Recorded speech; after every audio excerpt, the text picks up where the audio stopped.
Who knew having to turn a spaceship flipped completely upside down in space could be so hard? Yeah, and all we were doing was pushing a button. Gee, that was rough. Whew.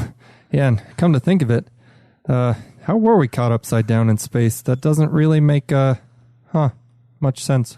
Well, Glenn, at least we're safe now. Back on our intrepid voyage on to Planet X. Oh, yeah. Boy, Jiminy Fuji. Am I ever excited to get to that planet and find me some space tail? Ooh, doggy. Hold on now, Glenn. What makes you think we'll even find life on Planet X? Seems pretty far-fetched to me. And besides, don't you have a girlfriend back in America? Unfortunately, I do not. Been searching high and low for a lovely lady to keep me cozy back there in Japan, actually. Before we were sent off to this crazy mission, on this crazy space mission.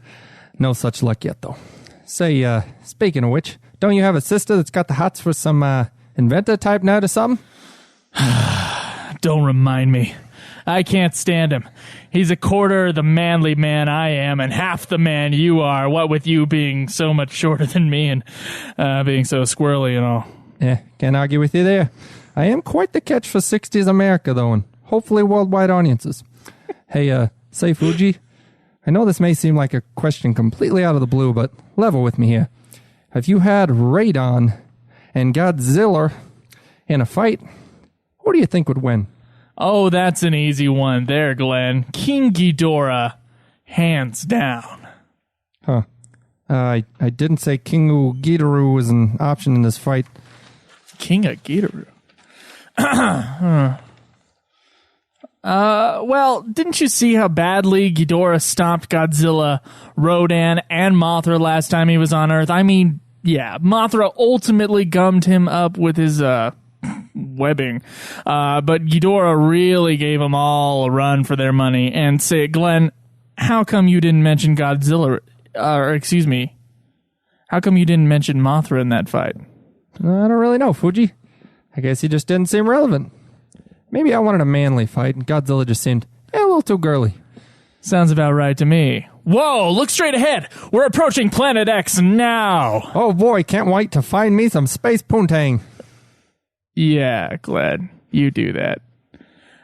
We're entering Planet X's atmosphere now. 80% power to landing thrusters. We've made it, Glenn. Yeah.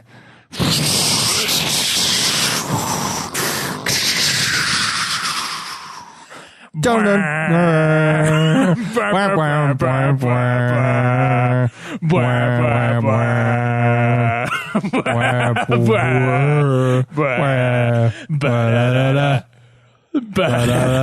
don't think we could have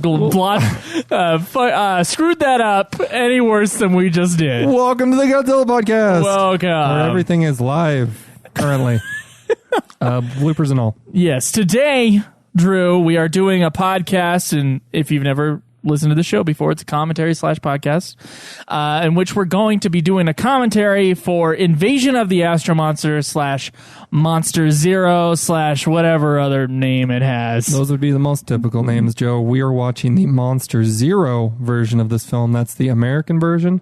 And as with the last podcast, we've made it easier for listeners to, drop a few bucks, be able to rent it digitally on several platforms. You'll just look up Monster Zero, and you can watch this along with us, or, just on its own and listen to this later. Yeah, our general thing is if the movies don't have very much differentiating them. Yeah.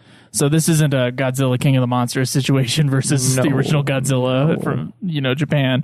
If there's not that much of a difference, we'll do a commentary over the American version because it's just more available to our English language listeners. I found out, Joe, there's literally about a 70-something second difference, give or take, between these. So really, they're the same film. Oh, okay. All right. Yeah.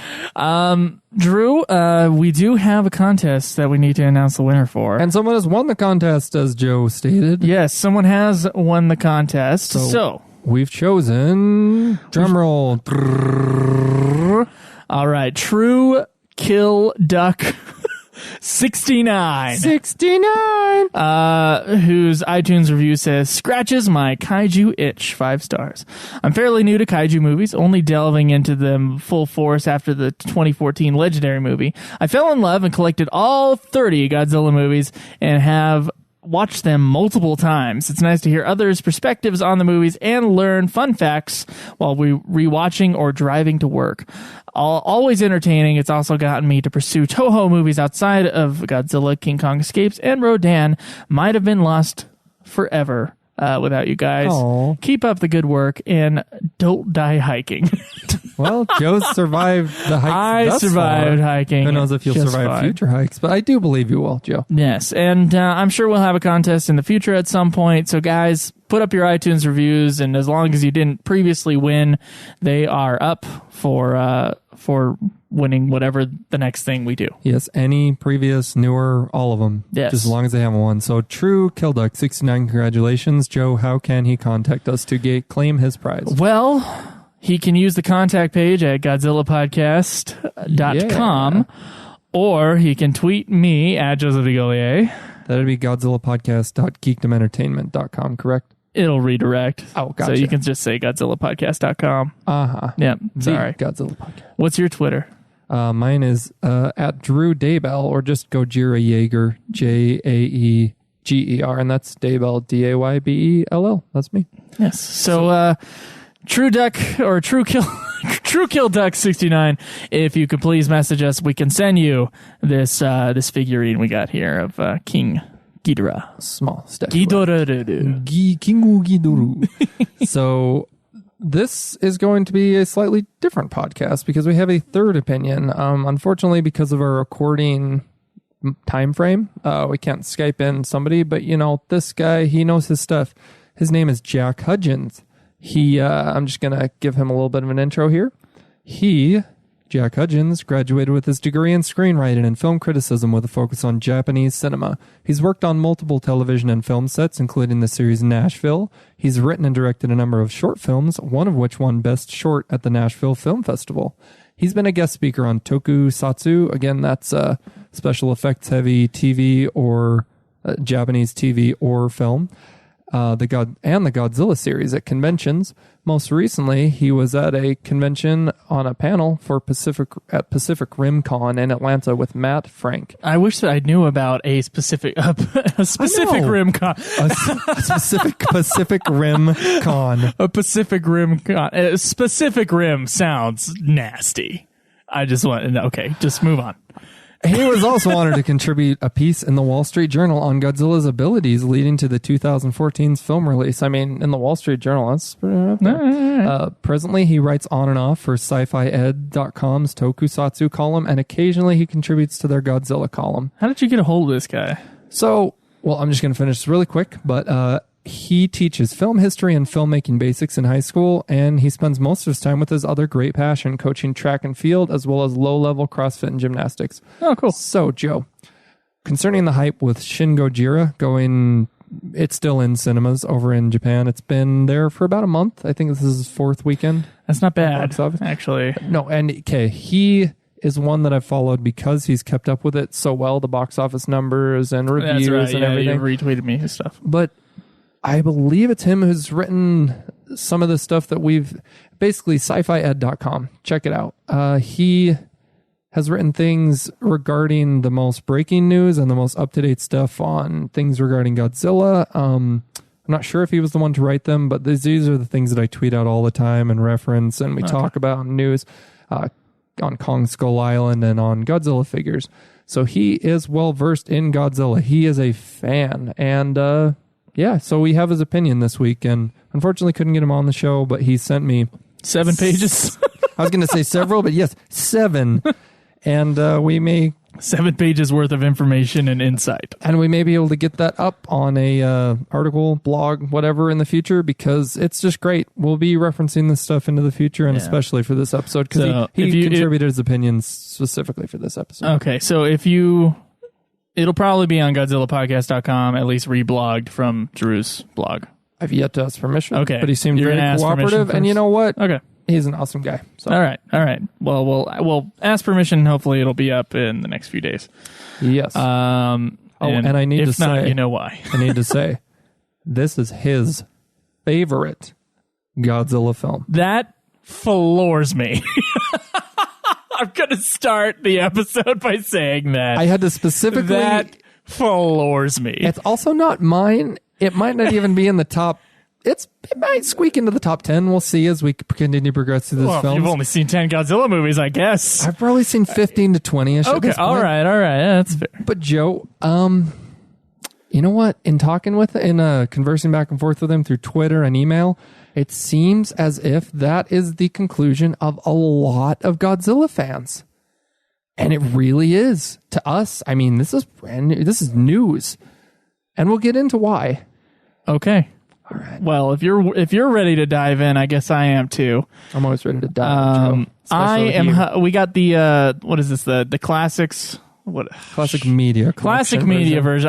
I keep on wanting to say Sony Classics. So like Sony Pictures Classics, but that's a company.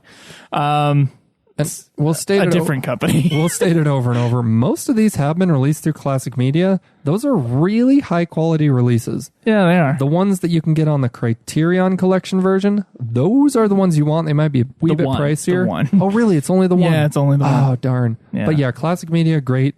One special feature on this is a short, like 10-minute segment on Akira, or I don't know his first name, Takarada? Yeah, Takarada. Yeah, the producer of these films. And they're very insightful. The last one we just watched, this DVD version of these, had one on Subaraya. Before that, there's been one on Honda, the producer for these films. So they're great. All right, Drew, I'm hovering over the play movie button, and I'm going to press it in 3, 2, 1, go. Okay, Drew. So I have seen this movie before. I had not. You had not. When had you seen it?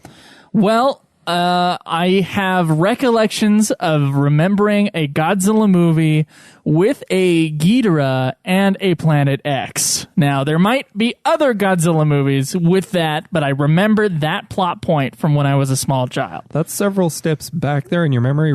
Recollections of remembering. So what do you remember? Did you remember liking it, or?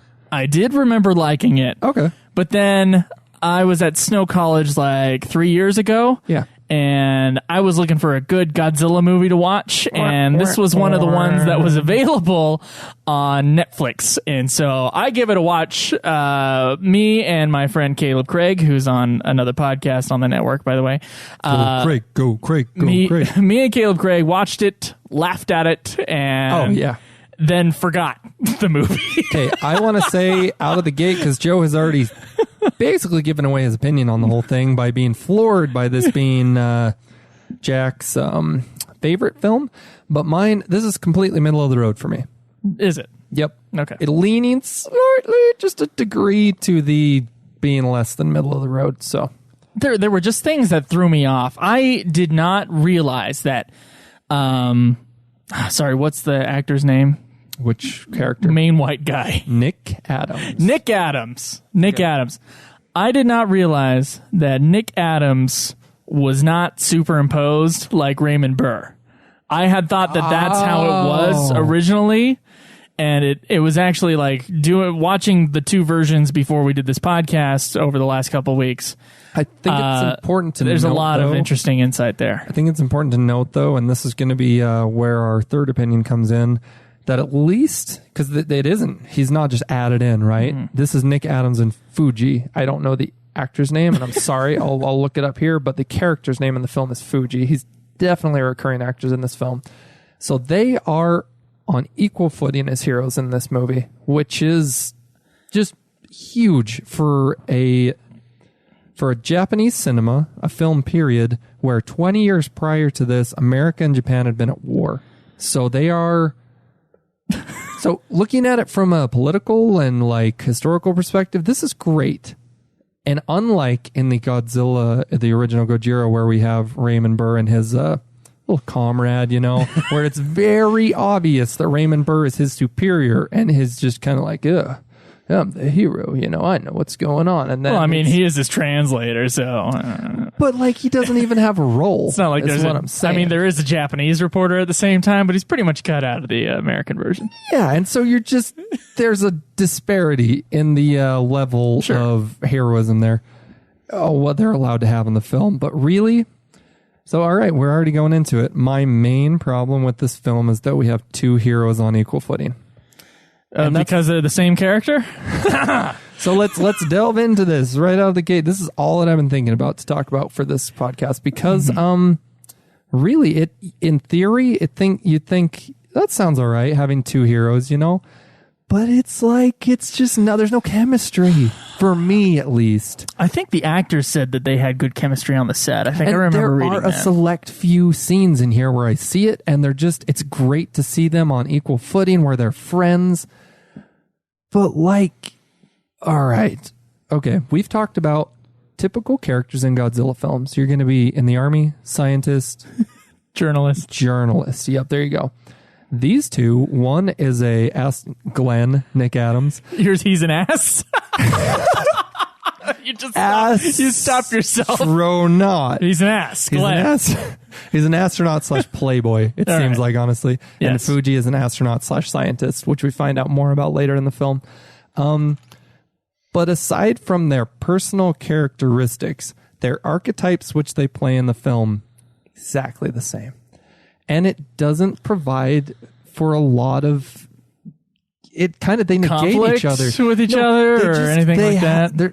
It doesn't... With one of them, they have to overcome obstacles. We see a hero... We see one person without any way out from his troubles evolve and grow and become more heroic, and become more capable we see that as an audience and we grow with them. They're both there. They're both on equal footing, abilities, and they can help each other out. So it makes their whole progress lessened. It's something weird. I didn't think about it until watching this and kind of thinking about why doesn't it work outside of the film, thinking about, being as progressive as it was that they're on equal footing, an American and Japanese actor. It's great. But looking at what's in the film, it just doesn't work. It doesn't work for you. Does it work I more had for you? less problems with that because I think it's okay to have a character. Basically, your main character is two guys who are almost the same character. Yep. Usually, with buddy movies, I guess you would say, one is kind of like the straight guy and one is the foil, that's exactly I can't remember what the screenwriting terms are. No, but foil. One is the more wild one and one is the one that keeps it together, and together they clash a lot, but really they have the same function as characters. Yeah, because they're both leads. But with this, they're both with the odd New England accent on one of them. Mm-hmm. They're both manly men and they're both astronauts and they're both heroic, and so there's not a clash of personalities there. But I think it's okay. I think this movie has way worse faults than that, and it mostly has to do with my personal taste of the cheapness of this movie. We need to mention really quick in this scene, and this is the first time we've referenced the film, but it has been going on, I promise. So Fuji's sister is dating a nerd, an inventor nerd, but he's a nerd. He looks like Clark Kent. Yeah, he's the Japanese Clark Kent. That's what we've decided. He's created an invention because he is an inventor, but he hasn't sold any of his inventions yet. And his main invention is the lady alarm. It's a small, purse, able to fit in your purse. It looks like makeup, but it squeals really loudly. Yeah. And Joe, maybe it just went over my head. I didn't even realize watching this film twice through. That's a rape whistle. I didn't. I knew that. I didn't get it because it's the lady alarm, right? I know, but for some reason, and it's really loud, and people go ah with its introduction of it. His mother, who I'm assuming was in the room with him, and it's going off. She's like, "Turn that dang thing off!" And she's just nothing but annoyed. She's not even slightly. I thought it was a neighbor. Okay. Yeah, she's not even slightly annoyed though. She's just or not even slightly approving of it. She's just like, God, that thing's terrible. That couldn't save anybody. But okay, to get to some of the opinions and facts that we get from our outside perspective here.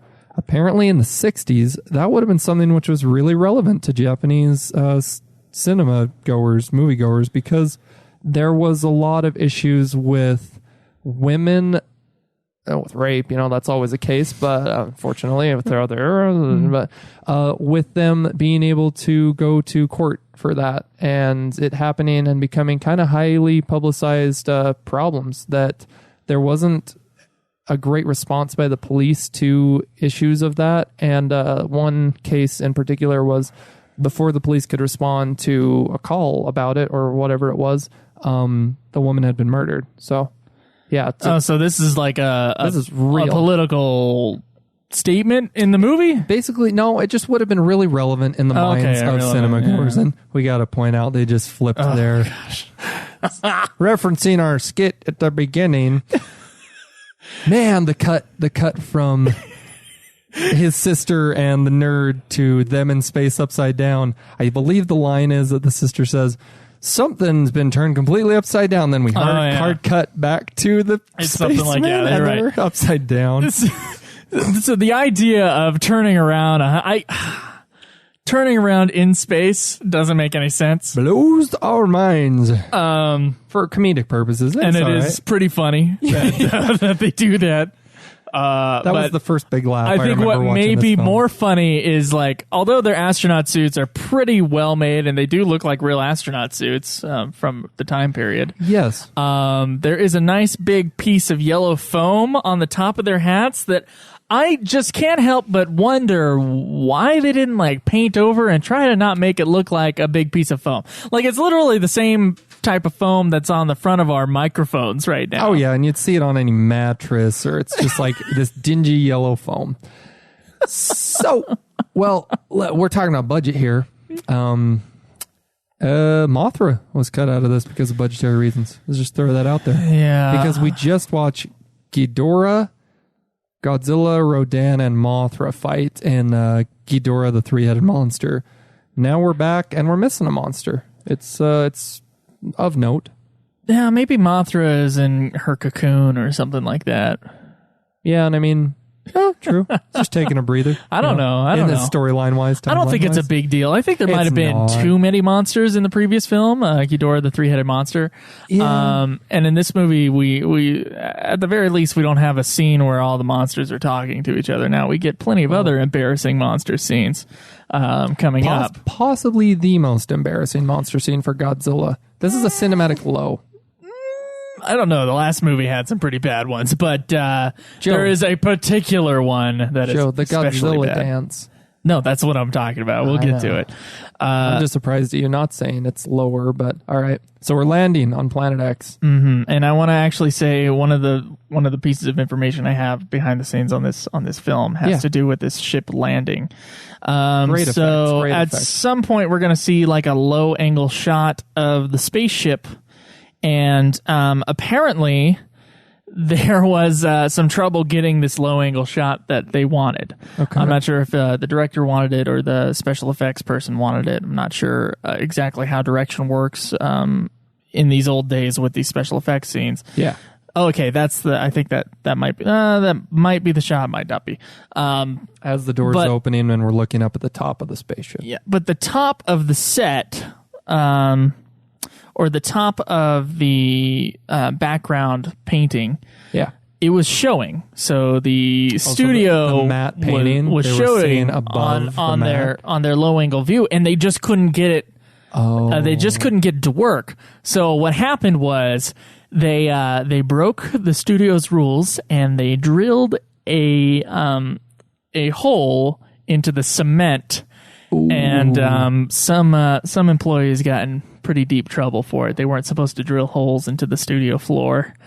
And, they tried to do what Orson Welles did in Citizen Kane. Citizen Kane, there's a famous shot where there's an extreme low angle view, and Orson Welles and his cinematographer, Greg Toland, I think is his name, they put a hole in the floor in order to get the shot. Yeah, because of course in a studio. But they didn't get in trouble. Well, it ended up being Citizen Kane, which how was that movie received at the beginning? Was it still at the beginning? It was kind of ostracized. There's a lot of history with that. But anyway, after about 10 years after that, it was seen as the best film of all time for many, many years. Well, at least it was only a decade, compared to some films. But do we want to talk about these guys coming down off the spaceship? Man, I just need to mention, because we've watched this twice now, the American and the Japanese version, and I guess now third time, because we're viewing the American version for a second time.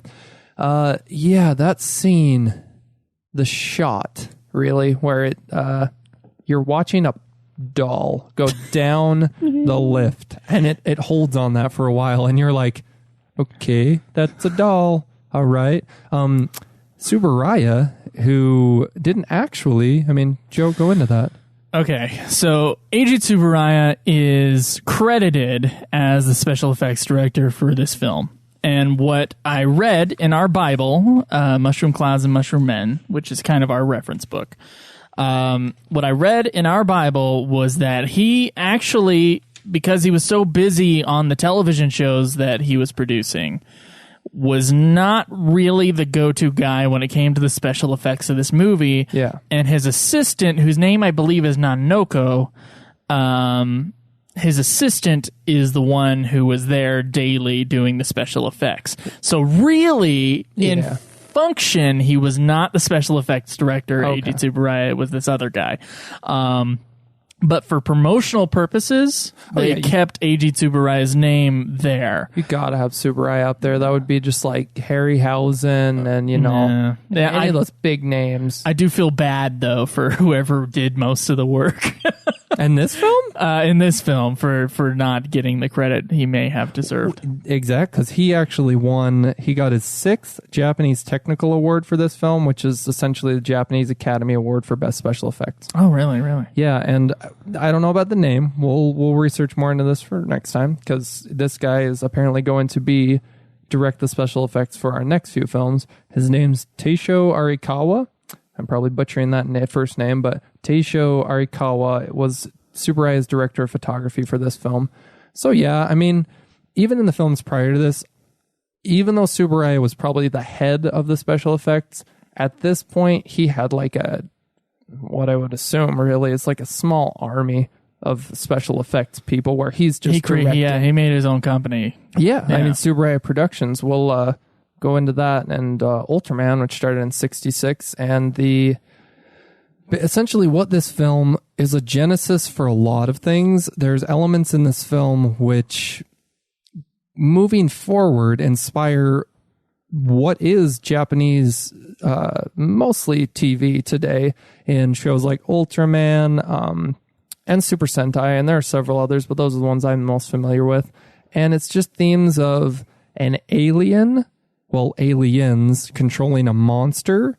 Like I guess that would also be an alien, but they send a monster down to Earth, and heroes have to fight it, or a hero.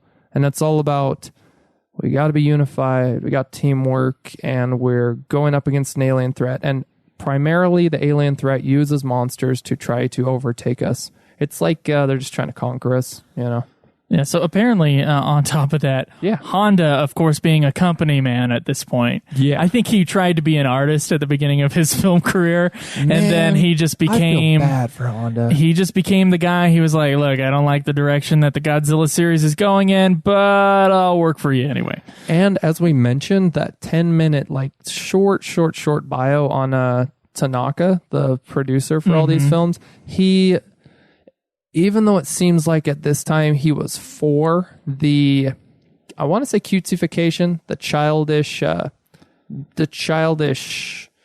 the appeal towards children that Godzilla is going to start having in this era of Godzilla films, the Showa era. They were for it then. Honda was always against it. But later on, Tanaka would regret that. He would go on, because he was the producer of at least the early, 84 and that era. He cited as the reason for the decline of these movies, because he realized later on they shouldn't have done that. It's kind of like, really?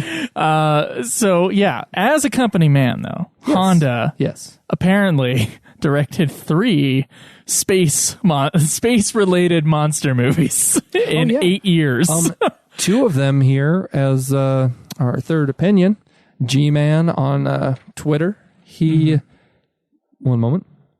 2 of them would be the Mysterians, one which gets cited to us frequently, and I've heard of a lot. That would be a Tsuburaya and Honda, they worked on that one. Yes, and then also it's Battle in Outer Space.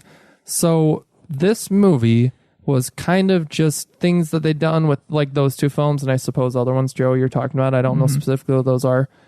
This is culminating to this plus Godzilla.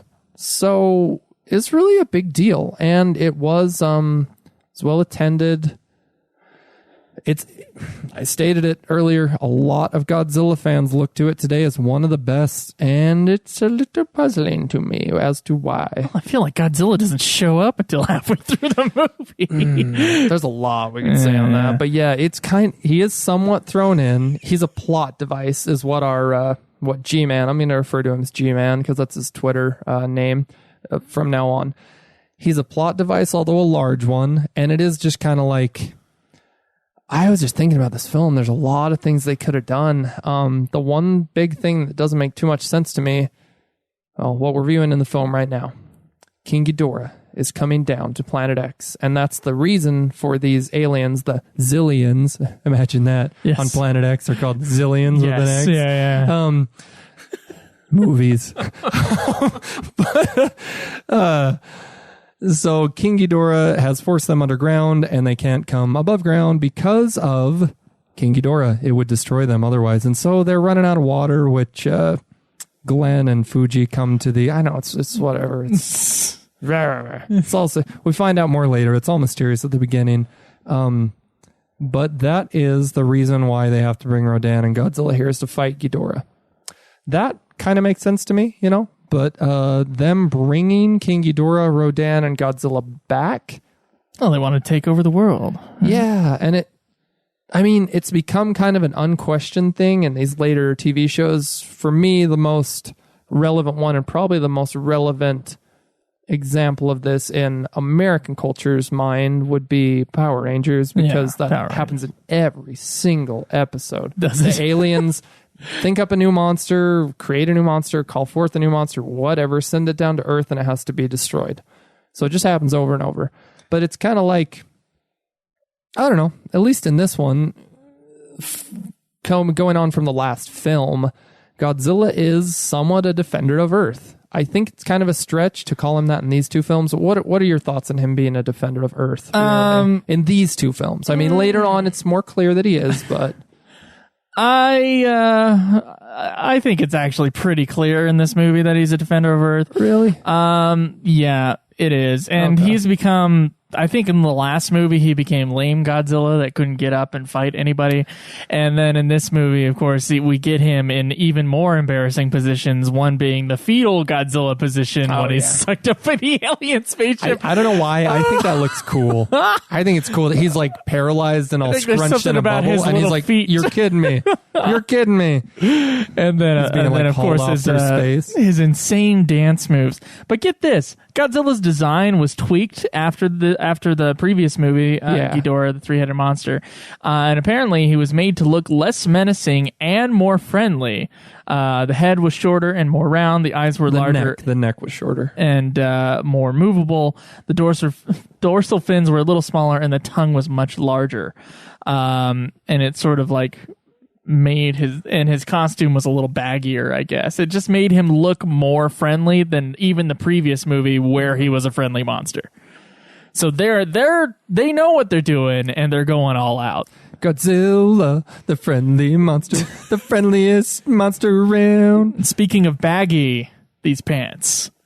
They're not baggy enough, man. They are like super they're tight baggy on their crotches. In weird spots. They're like halfway to Justin Bieber pants because they're like the crotch goes to just above their knee-ish. It's weird. The aliens' costumes are insane. I love the antennas though. The single antenna on like a small plate. Okay. What would have been cool, in my personal opinion, this is completely subjective, objective, whatever. I'm suffering from allergies. My brain's somewhere else. Allergies. Okay. Allergies.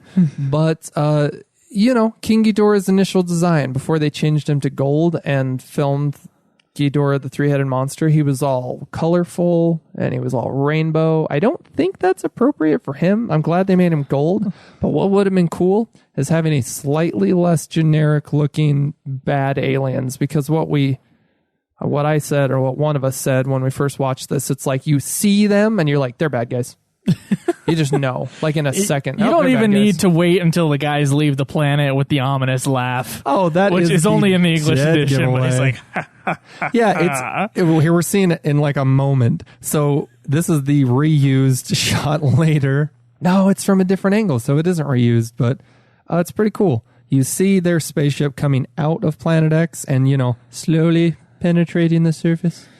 And then it just has this cut to where we haven't even named him yet, the controller. Basically the only person that speaks on Planet X at all, other than his one right-hand man later. But they're like leaving, and then it just cuts to him looking right at the camera, and he just goes, heh, heh, heh. And you're like, oh, he's evil. Dead giveaway, evil laugh.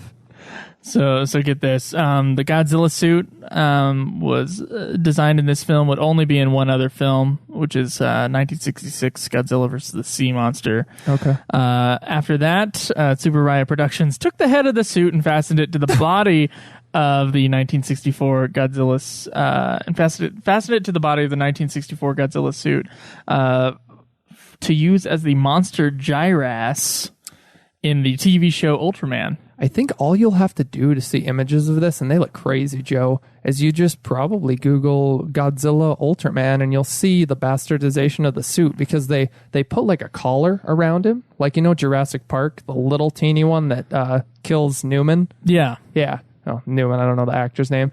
It's essentially that around Godzilla's neck, and he's like painted purple, and he has like a dorsal fin on his head too, or something like that.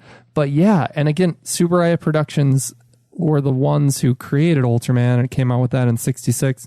So Super Riot is just like, let's just reuse this, let's paint this, let's add some fins to this, and you can very much tell it's Godzilla. Other parts of the suit, of course, as we've seen in previous movies from these Toho things, other parts of the suit used for underwater sequences and other Godzilla films. Highly possible damage to the suits. It looks like it was used for water scenes in Destroy All Monsters and Godzilla vs. Hedorah in 1971. So obviously those would be scenes where we're not really seeing the full suit. Sorry, a brief shot of the smog monster covering Godzilla in sludge. So yeah, ones where it's previous suits are the dirty suits. Yeah, exactly. You can totally use them for that, because they're not going to be super visible, and you're going to damage them. So why not use an older suit, right? Unless it's like extremely different than the suit you're using for the main scenes in the film. But really, it's just small tweaks from movie to movie. And I don't know, Joe, this might be one of the most stark differences from previous ones, but not so much that I saw. Okay, the cutesification is what I want to call it of Godzilla. They made the eyes larger.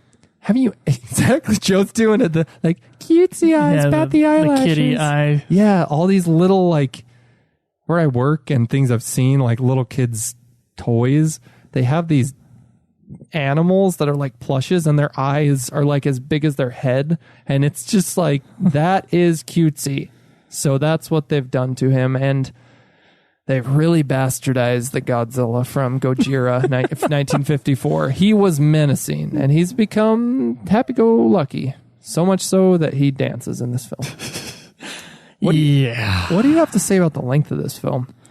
The length of this film, as a movie, it's actually not that bad. It's like an hour and a half. But in comparison to the other ones, it feels longer because Godzilla never shows up. And that's why it was important to me to ask you about what you're remembering, how you remembered it in your mind as a kid, whether you liked it or not. Because to me, a lot of this film, except for maybe the space exploration, because you do get to see a lot of shots of the spaceship and the planet's surface, it'd be a little boring for kids. Not that they need to follow along with it, not that it's complex, but it's like, it's a little bit long and you don't get much Godzilla. There are some things about being a child who continuously rewatched some movies over and over and over again, and the opportunity to get finally a new Godzilla movie that wasn't Godzilla vs. Mechagodzilla or Godzilla vs. Mothra. It was an opportunity that I relished in, except for when it came to Godzilla vs. Megalon, of course. I have yet to see that one, so we'll... You'll see it. But... I think I have glimpses of what was probably the flying saucers. Okay. And that would interest me. King Ghidorah, this, and Godzilla versus Mothra, the Battle for Earth. They were probably the ones I remember Ghidorah the most from, and probably enjoyed it. I think I enjoyed Ghidorah himself. Yes. And so, despite the fact that, there's not that much Godzilla in this movie, there is a lot of Ghidorah. And so, in comparison. And so, I probably took a lot of that from when I was a child. I could see that. Okay, that's fair. So, Nick Adams. Yeah. And you know what? I gotta look up the actor's name. He's Fuji right now, but that's the character's name. Yeah, we've named him like a million times, and I just can't remember. I want to say Shoichi, so we'll find out in a moment. But what is your opinion on Nick Adams? Well, in this film, Nick Adams, I find my usual astronaut man in my head is someone totally different. Like when I think astronaut, I do think.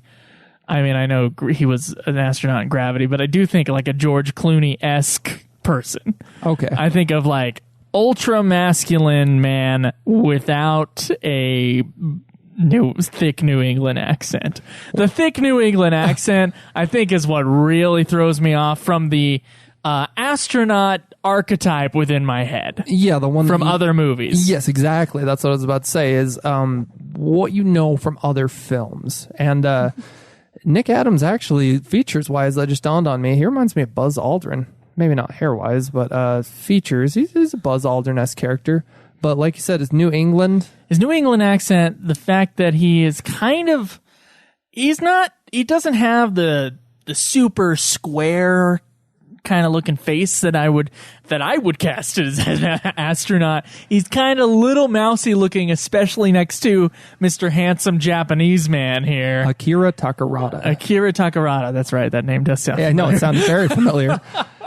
But yes, and even Clark Kent, who maybe is supposed to be a nerd. I'm gonna put these giant square glasses on and pretend that I'm not the most handsome man in the room. I know. You look at the man's chin. Yes, and his cheekbones. Yes.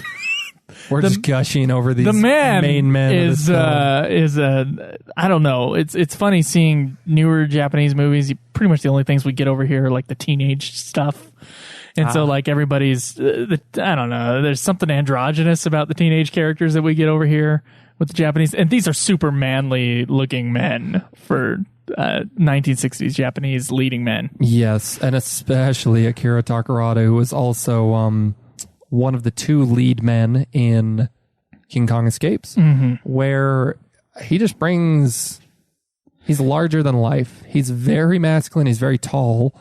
And he does his job. Like, it's very clear in every scene, even if it wasn't beforehand stated, that he is like the main man. You can tell he is when he's in the scene. Yeah, I would like to say that movie, King Kong Escapes, had a better job picking the white actor.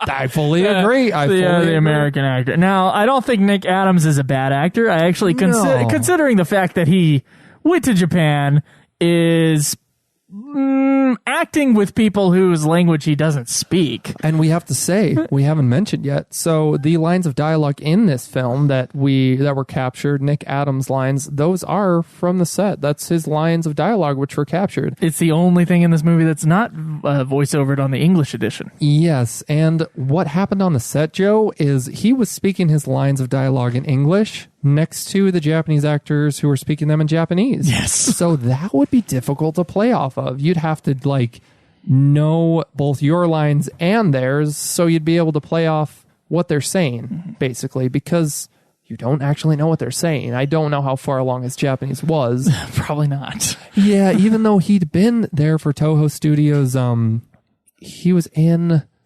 Frankenstein Conquers the World, which lesser known about, noteworthy, that's been brought up to us and to Godzilla fans perhaps, but a larger one that is another one of these Toho monster films of this era is War of the Gargantuans, and that was the sequel to Frankenstein Conquers the World. Nick Adams was in Frankenstein Conquers the World. He was cast in, had the role, but unfortunately passed away. for War of the Gargantuans, and he was replaced. I think he may have actually made it into King Kong Escapes had he lived. I don't know how the dates line up, but you might be right about that. I think it was about 68. It was a few years after this film-ish that he apparently he was died down under mysterious down circumstances. on his luck, and it's likely that he killed himself. Suicide, yeah. Which is sad. It was a mixture of drugs and alcohol, and he was in America, I believe. Yeah. Dude, we gotta say right here, always in King Kong Escapes as well, the main man with no identification at all just can go straight into military sites and say, I don't even know what they say flippantly. They're like, I'm an astronaut, man. yeah, that's what he says. That is the line. There's an army blockade. They park in front of it without even moving their vehicle. Those assholes. And then they just, I'm an astronaut, and run into the middle of it, grab the binoculars Yes, from the sir. general. They just command the respect of everybody. This isn't a film. Yeah. They all they needed to do was flash a badge, but no, they don't even bother. Oh man, what is that, number 3 that we've seen so far in the movies, where it's just Over and over. as long as they are our leading men, they shall get through the military barricade. Any of them. UN barricades, which is even King the Kong UN. Escapes. Yep. I'm a man of the UN, or whatever they say. Oh, are you? Okay, I'll just take your word for it. Go And ahead. in that one, in King Kong Escapes, he basically orders them to stop firing like their rockets or whatever. He's like, stop firing. And yeah, under what authority? I'm a man of the UN. And they just accept that. Whatever. Yeah, whatever. So, Nick Adams, by the way, there is something to be said about why he was hired onto this movie. Now, I don't think it was a creative decision so much as a financial one, and we talked about it a little bit in Ghidorah the Three-Headed Monster. yes. There was a good $1 million or so extra, which was a lot back then for a movie. There's a good $1 million or so extra that the movies would make over in English-speaking territories, and Toho was kind of actually like they were betting on that money. I mean, that was a big part of what they were making. Makes after sense. a while. So they can fund future film. Yeah, so they put Nick Adams into this movie specifically to attract an American audience, I guess. So this would have been not the first Toho monster film or space opera, because as we stated, there were ones before this, noteworthy ones even. But this is the first Godzilla film with the American lead. It's really good, very progressive, and it shows a lot of humility from Honda Tsuburaya, all of them, that they're like, he is going to be a lead, All equal right. with so our we Japanese need to lead. make money, so we'll make Godzilla nice. We'll put aliens in it. We'll take Mothra out because, who cares about Mothra? Yeah. And we'll put a white guy in it, and he's not going to speak Japanese. Hodgepodge them all together. That sounds like a derogatory term, hodgepodge, but really, they were throwing in everything but the kitchen sink, which Toho had delved into before this, into this film. And I gotta say, I should say this for last, but this is probably my final estimation on the film, my opinion, is that as a blueprint for future films of its kind, and also full-on TV shows, series even of television that go on for a long time, this is a fine blueprint for what that should be, and a great entertainment. This in and of itself, just this movie, I don't know. I think I preferred the character-driven drama of the original Godzilla film, and even Mothra to some extent. because there's a lot of good dramatic things going on between the characters in Gojira. Yeah, It's captivating. and this movie is like ultimate 60s camp, Yep. What it draws from ultimately is a which lot some of people find as a good thing. Like, they like that. And Yeah, I know. And if I was in the mood for that, this would scratch the itch of that.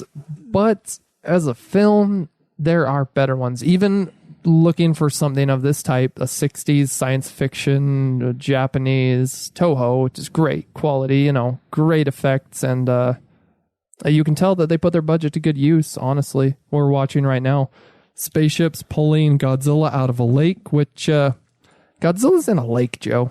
Why is Godzilla in a lake? Yeah, I don't know. Maybe he just wanted like some freshwater fish, or he just wanted some trout, maybe. Yeah. As opposed to whatever he's eating down there, if he's eating at all. Maybe he just absorbs. Radiation. I have no idea. I've never seen Godzilla eat except in the 98 version. Yeah, that Godzilla pose is what I'm talking about. That Godzilla as the Star Child from 2001. It doesn't look good. What Joe's referring to is that at this point in the film, his tail, like, in front of his face. He's, like, holding it. The Zillions, the aliens from Planet X, have told Glenn and Fuji that they needed to go back to Earth in order to get Rodan and Godzilla, and they needed to bring them back to fight Ghidorah. I would say that Fuji and Glenn were pulling a bluff, because what the aliens offered our American astronauts, was the cure for... In the English version, they say all diseases. In the Japanese version, the translation is cancer. Cancer, yeah. Yep. And not to debunk this way too much and overthink the film, why? Why do aliens have the cure for human diseases? That's a good question. All I'd have to say. The little plastic box that they give them that apparently has the cure for... I think at that point I would have been like, what? This looks like it's holding just some records. What is this? Yeah. The plastic box, man, that's a piece of styrofoam that's spray painted gold.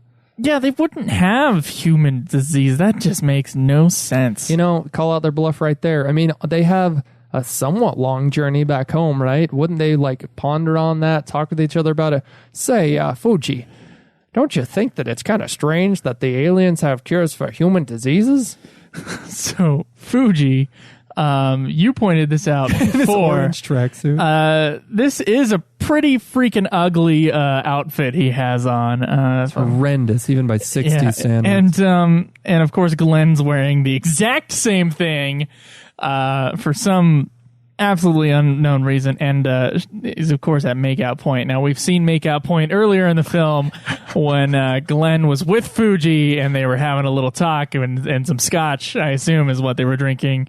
With some, we didn't touch upon it, but if you rewind back, there were some very unusual cinematography going on in the earlier scene. It's all dreamy. It's all dreamy, and it's like I think they just dusk.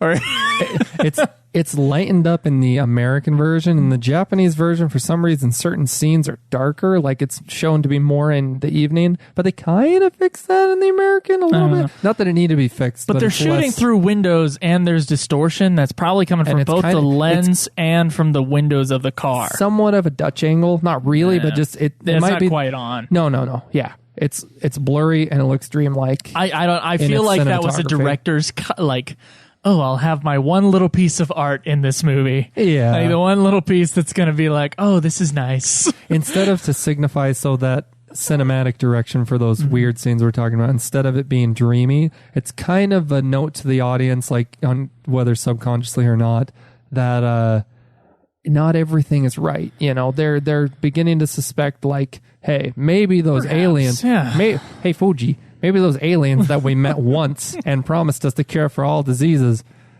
maybe we can't trust them. It's not like we've had a working relationship with them or nothing. So, I don't know. They've met them once, and they implicitly place their trust in these aliens, and they continue to place their trust in them, as it's shown that the aliens lied to them, and they're on Earth with their spaceships. The second time they're at makeout point, though. Yes. Glenn is actually making out with the alien girl. Well, we don't know she's an alien girl. Well, we don't know if she's an alien girl yet, but come on, you've watched the movie before listening to this commentary. Actress's name, Kumi Mizuno. And there's a story between them, which we will get to in their dramatic scene, but they were real-life lovers. Are you serious? Absolutely. I had no idea. And there is a large amount of TMZ-esque behind-the-scenes reporting that we're going to get to on Nick Adams' scene, where he kills it. Okay. Nick Adams slays it dramatically. I just want to say it is very, very rare to see a kiss in any Japanese movie, much less one from the 1960s, and they are smooching for a second. Between an American and a Japanese actress. Yeah. Well, I feel like that's kind of like almost like the white guys come over and they steal our girls sort of a thing going on there. Okay. Am I just reading into that? Well, here we go. I'm going to read verbatim what G-Man wrote here. Okay. Taking it further, Glenn is an American actor siding with the Japanese while developing a loving relationship with one of the alien enemies, ... who looks Japanese. He says his brain hurts trying to dig into that. If it's not enough that Glenn fell in love with someone he believed to be Japanese to begin with, again, his former enemy, and that's like in real life as well as within the film's context, you know, Sure. 20 years prior, two nations in war. He still loved Namikawa even when he discovered she was a citizen of Planet X. So taking it the ultimate step further, you really can't take the concept any further than that. They aren't even of the same species. And before that, he before that, he just thought they were of different race, as you know, races come from different backgrounds, and he was in love with her, genuinely in love with her on film and off camera. What I heard about this actress on the commentary that's available on this DVD is that she kind of has a cult status as being a very sexually charged feminist actress. So all her parts are very much in that ilk. So Kumi Mizuno. And she's Namikawa in this film. Apparently she's again the love interest for Nick Adams' character in Frankenstein Conquers the World. So they had shared screen time prior to this, developed a relationship during that, and I just want to say really quick, I'll probably rattle it off again, but so they had a party where, I'll get back to it, but basically it was awkward. It would have been a little awkward because Nick Adams was on and off married to who was his wife, and he had an affair with this actress, and people cite that as his cause of his purported suicide. It's not known. It could have been an accident, and even some, I think it's his family, say he was murdered. To get back to the film for a moment here, we're gonna go. I'm dealing with the information that you just gave me. We're going back on record. This, just like the planet opening up, like the rock face in this tunnel with the UFO landing inside. Man, 60s. They just draw so much from pulp science fiction of the time, where these costumes for the aliens would have been completely appropriate, pulled straight out of pulp fiction, science fiction comics, where it's like a gritty science fiction that's palpable. Pulp. I would call it cheap science fiction personally. But yeah, man. But this was budgeted at the time. This was high production value. Yeah, it was. But I got to tell you, there is a quality difference that I can see between this movie and the movies previous to it, including all the way back to Rodan. Yes. The special effects in this movie, and it could be that Eiji Tsuburaya just wasn't there all the time, like is purported.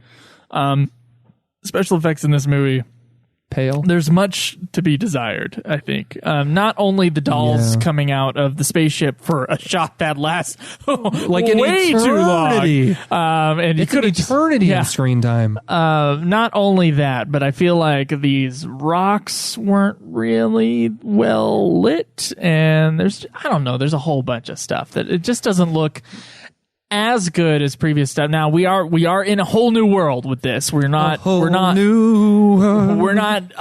destroying Tokyo or Kyoto or anything like that, which is what of course they will be later. The production company was used to. Yeah, you're right. We are going to a whole new planet, and I would say that for the setting where the monsters fight for a couple minutes here, as in it just being rocky terrain, so being like a barren planet with just rocks and mountains and stuff. They did that in the last film, remember, Joe, with all four monsters fighting. Mm-hmm. And I think it looks better than that. Because I think that there was constraints within what they could film, reasons why they didn't put all four monsters in a city. Because it's just harder to capture all the monsters fighting, have the suit actors be choreographed between buildings. It's like, let's build a big flat plane with rocks and mountains and have them fight on that. Just much easier. And I mean, with three of them, it's more doable, I believe, to be in like a city, especially when this is all real. We're dealing with the 60s here, so we don't have 3D. It's like that wouldn't have even been a thought. So it all has to be real. It all has to be handmade. And Godzilla gets knocked over immediately. You're right. The Godzilla in these fights right now, King Ghidorah, Rodan, and Godzilla have begun their first battle. I want to say, because I'm rooting for Godzilla, as I theorized in the last film, Godzilla's holding a lot back. I think he's using his atomic breath at the beginning just because he's startled. Who knows if Rodan and Godzilla could see out of their little space bubbles they were floating in for like a million light years or whatever it is from Earth to Jupiter, that they can just... It's like I don't think it's a million light years. That was a joke. But it's light years. Is it not? I don't think so. Well, in any case, for this film's reason, for its... I don't think it takes a year of light time to get from Jupiter to us. It only takes, I think, 7 minutes from the sun to get to us. Oh. And I know the distance might be longer to Jupiter, but if that's the case, it ain't no light years away. Feel free to berate me on... I'm sure it will be. I'm sure the trip that looked like it took 30 minutes for the astronauts to get to Planet X, I'm sure that trip is actually like, a good 2 years or something like that. Yeah. But what we do know is that on the return trip now with... Oh, here we are. Godzilla's dance. I'm gonna debunk this because the Godzilla dance, as it's been called by a lot of Westerners. Here we go. Here's our fact. The stupid Godzilla gif. It's jig. Yeah, it is gift a lot, isn't it? Yeah, because it's so stupid. It is. Joe, you mentioned Jump the Shark. I think they jumped the shark in the last movie. This is just hammering it down. This is like they nailed the shark. He flew over several sharks. He jumped the shark, splashed in the water, and touched the bottom of the ocean. That's deep. Actually, that's probably Son of Godzilla or whatever one that everybody says I'm mixing it up with. Yeah, Godzilla's Revenge. Yeah, we'll get to it at some point. The Godzilla dance, as it's been called by a lot of Westerners, is a jig known as the Shie. Joe, how do you pronounce that? S-H-I-E. In Japanese. Shie. Shie. The Shie. Shie. Shie. The Shie comes from the hugely popular manga at the time. It might still be, historically well known today. Osomatsu-kun. Osomatsu-kun was written by one of the early comedic manga authors and illustrators, Fujio Akatsuka. He's nicknamed the Gag Manga King.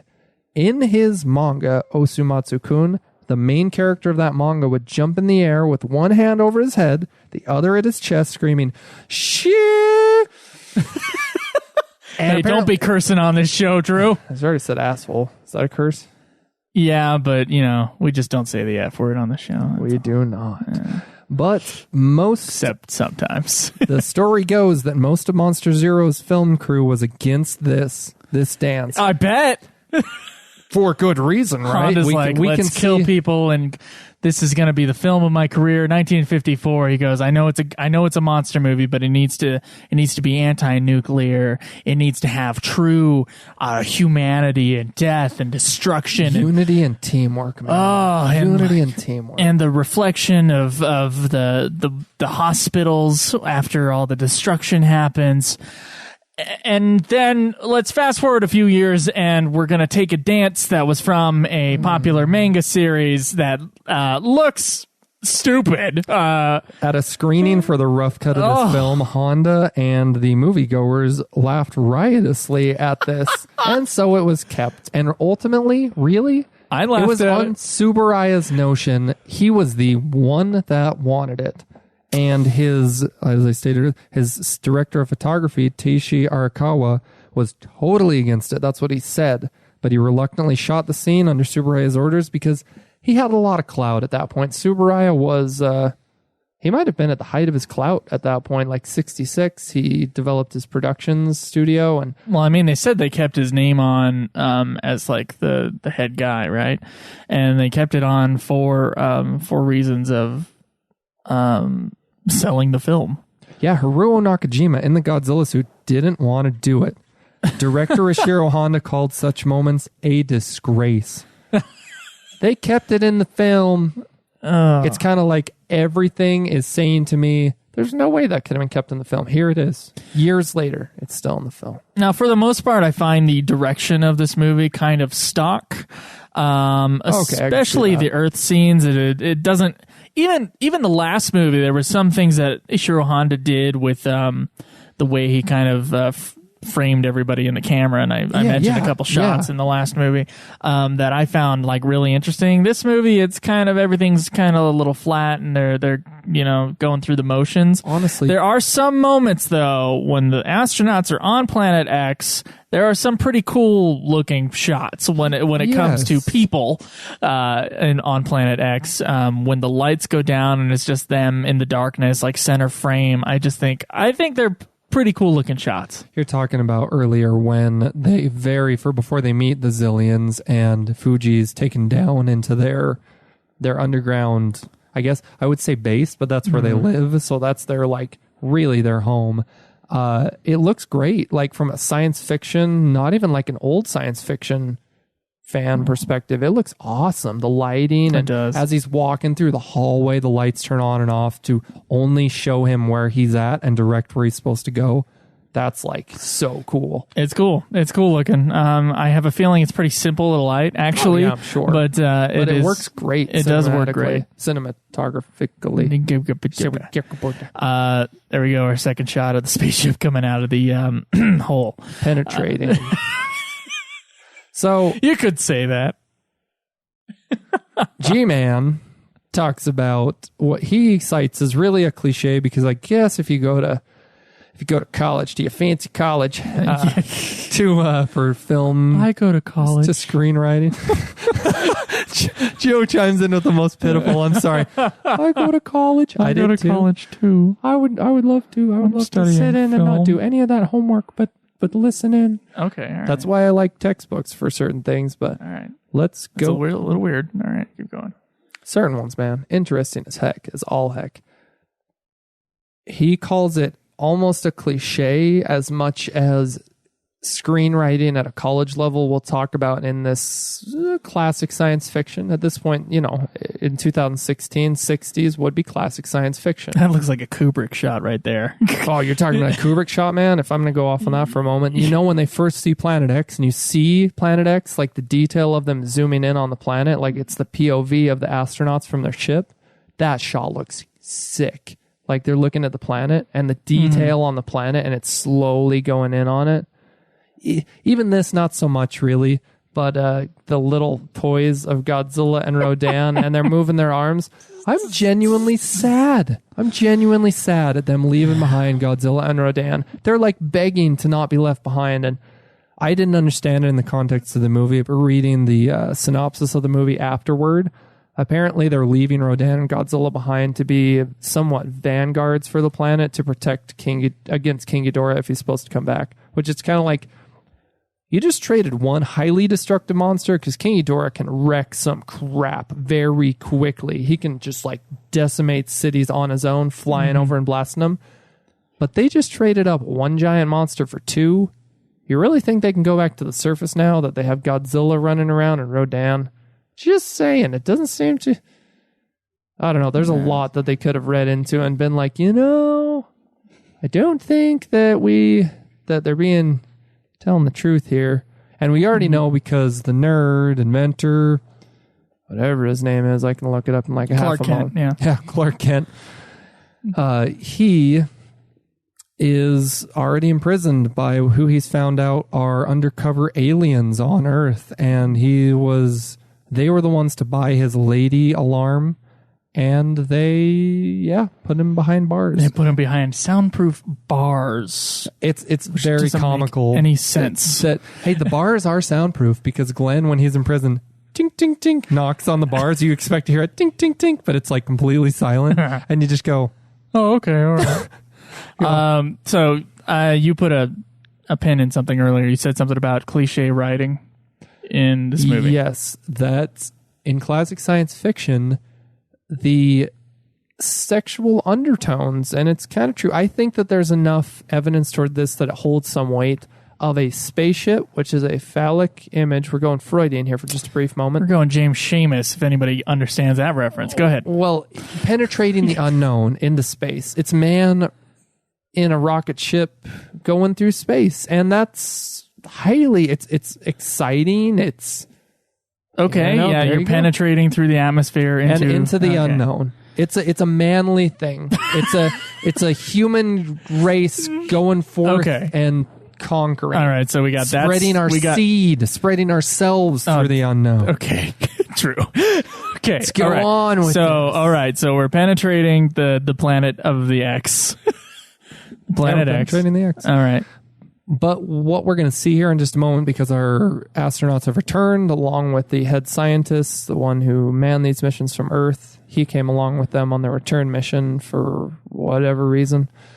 They're about to play the disc that is supposed to contain the instructions to cure all diseases in our American version.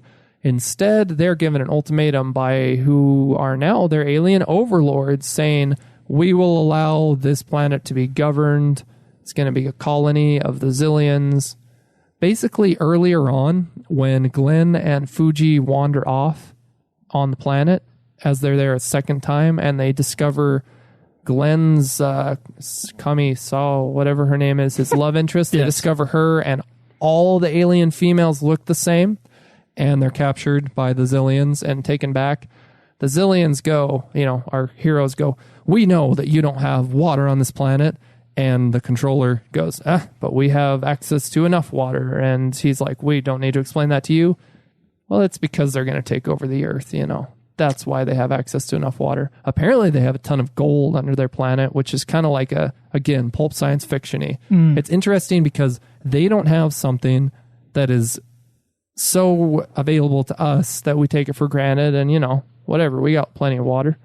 But for us, we see gold as like, ooh, we want that. And they have tons of that. Yeah. And so I say they make a pit stop on the moon, get some cheese. Here we are, Joe. Here we are. Okay.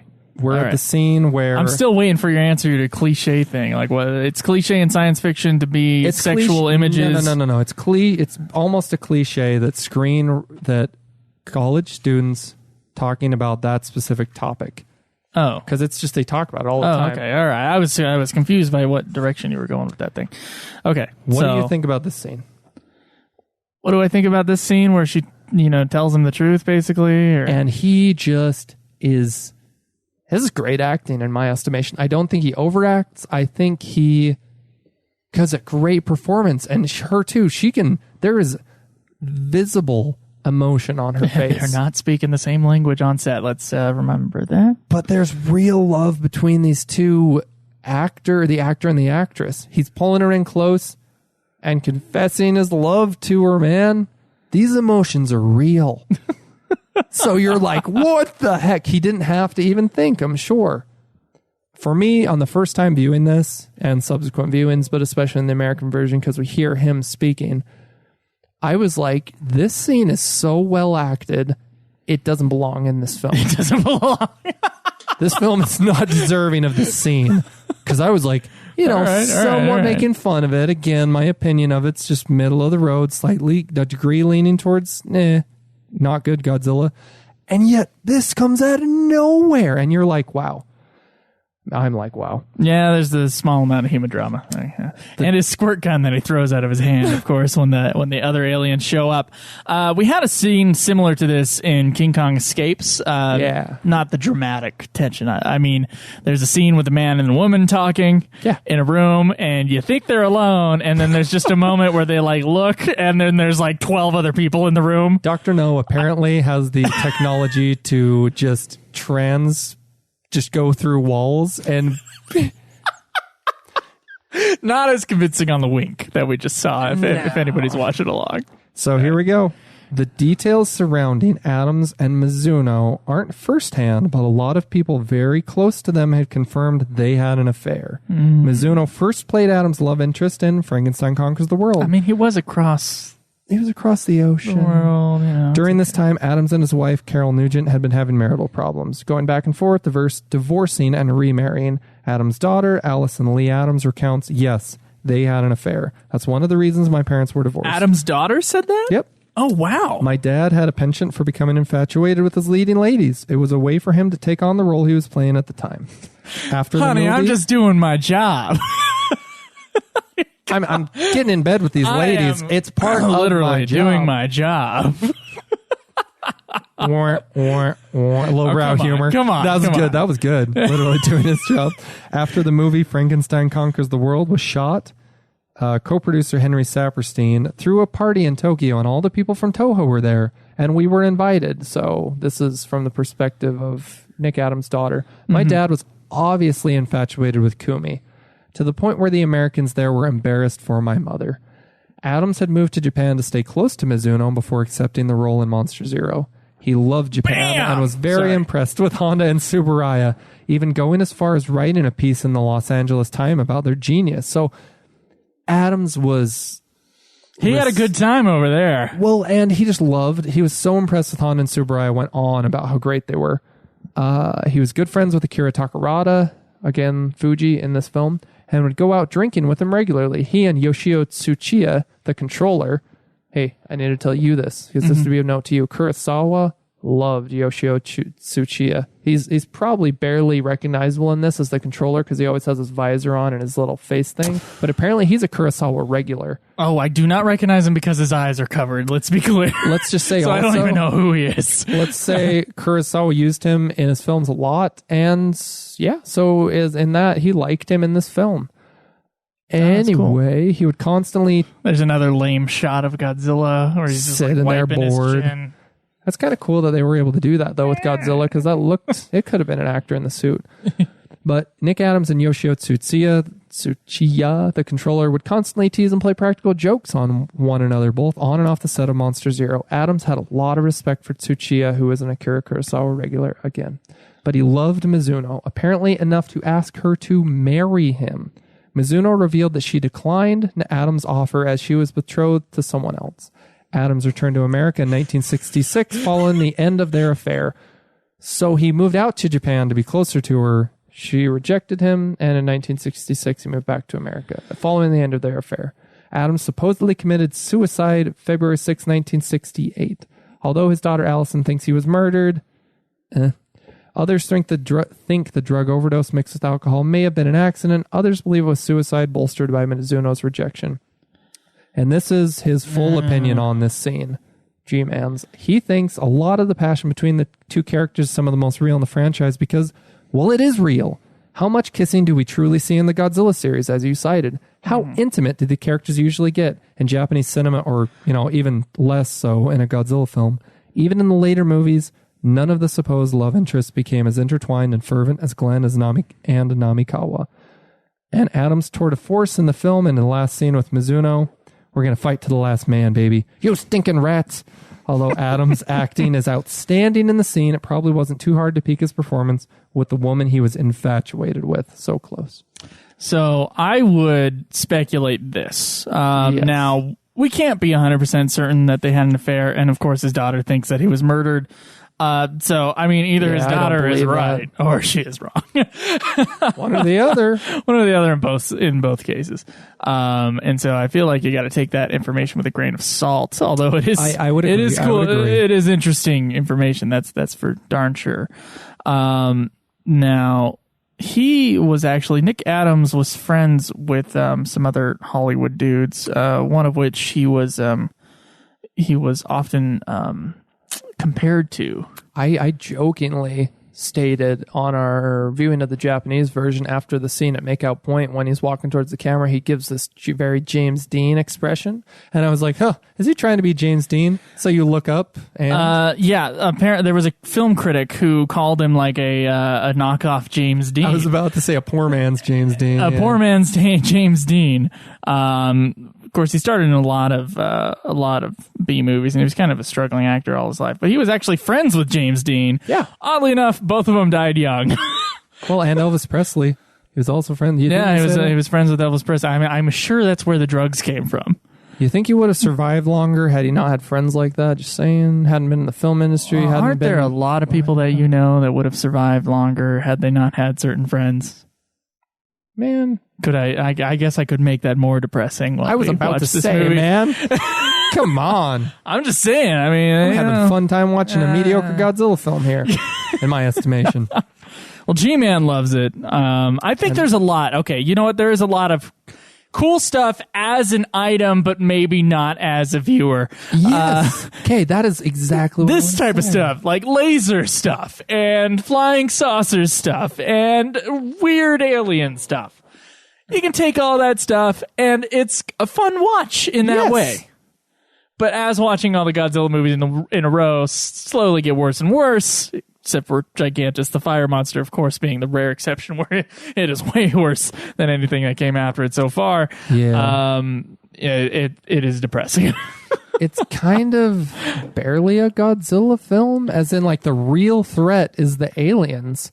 Almost. And they just use Godzilla. He's a tool. I don't believe Godzilla is in the original title. I'm going to look that up real quick. But Invasion of the Astro-Monster. Yeah. There are so many different titles for this film.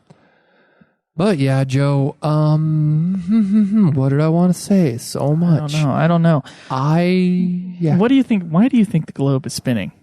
So maybe they're spinning around the Earth at such a far. Yeah, they're like getting sick. They're like going against the walls of the spaceship, like the carnival ride. Yeah.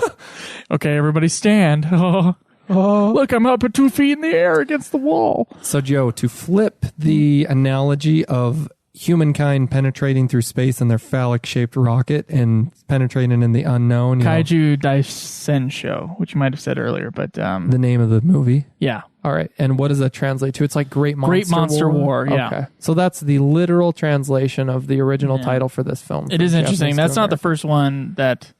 Great Monster War? Would you call this movie Great Monster War? If anything, even King Ghidorah was more of a Great Monster War than this one. I guess no. They're using the monsters to war and try to take over the Earth. So sure, yeah, they're using the great monsters to war. It's a great war involving monsters. But to flip that analogy on its head, now we have the Earth being metaphorically raped by aliens. All right. They're saved by the rape whistle, the anti-rape whistle. Let's clear that one up. Yeah. Or not. It's not the call to arms for the rape. It's the rape. I want to get raped. That's a different kind of rape whistle. No, it's like, come on, boys. I just found that endlessly not fascinating. Funny. Sorry, to rape think about. jokes are probably not funny on because the Godzilla podcast. Realistically, these aliens are so much more advanced than the Earthlings. They're killing them with noise. They couldn't just put like a big plastic wall and say that it's soundproof. They put bars that are apparently controlling the air ripples outside of the bars. You know, what? You're thinking too earthly here, man. Big plastic wall. They had a giant bubble that they were transporting Rodan and Godzilla, and they could have just made some sort of a force Maybe there's field. an invisible bubble. And for some reason, they didn't search this. There are so many plot holes in this film because why did they let Glenn survive? Why does Glenn throw such a terribly fake punch to this man, to this alien? Oh no! It's gonna be outdone. Yeah, it's a look at that. Nick Adams threw a punch at an alien. Nick Adams looked like he threw his back out doing that. He almost falls backward because he obviously misses the guy, but the guy falls over. So two things that the aliens are weak to. Whiffs of air blowing past them quickly will knock them out, and also loud noises.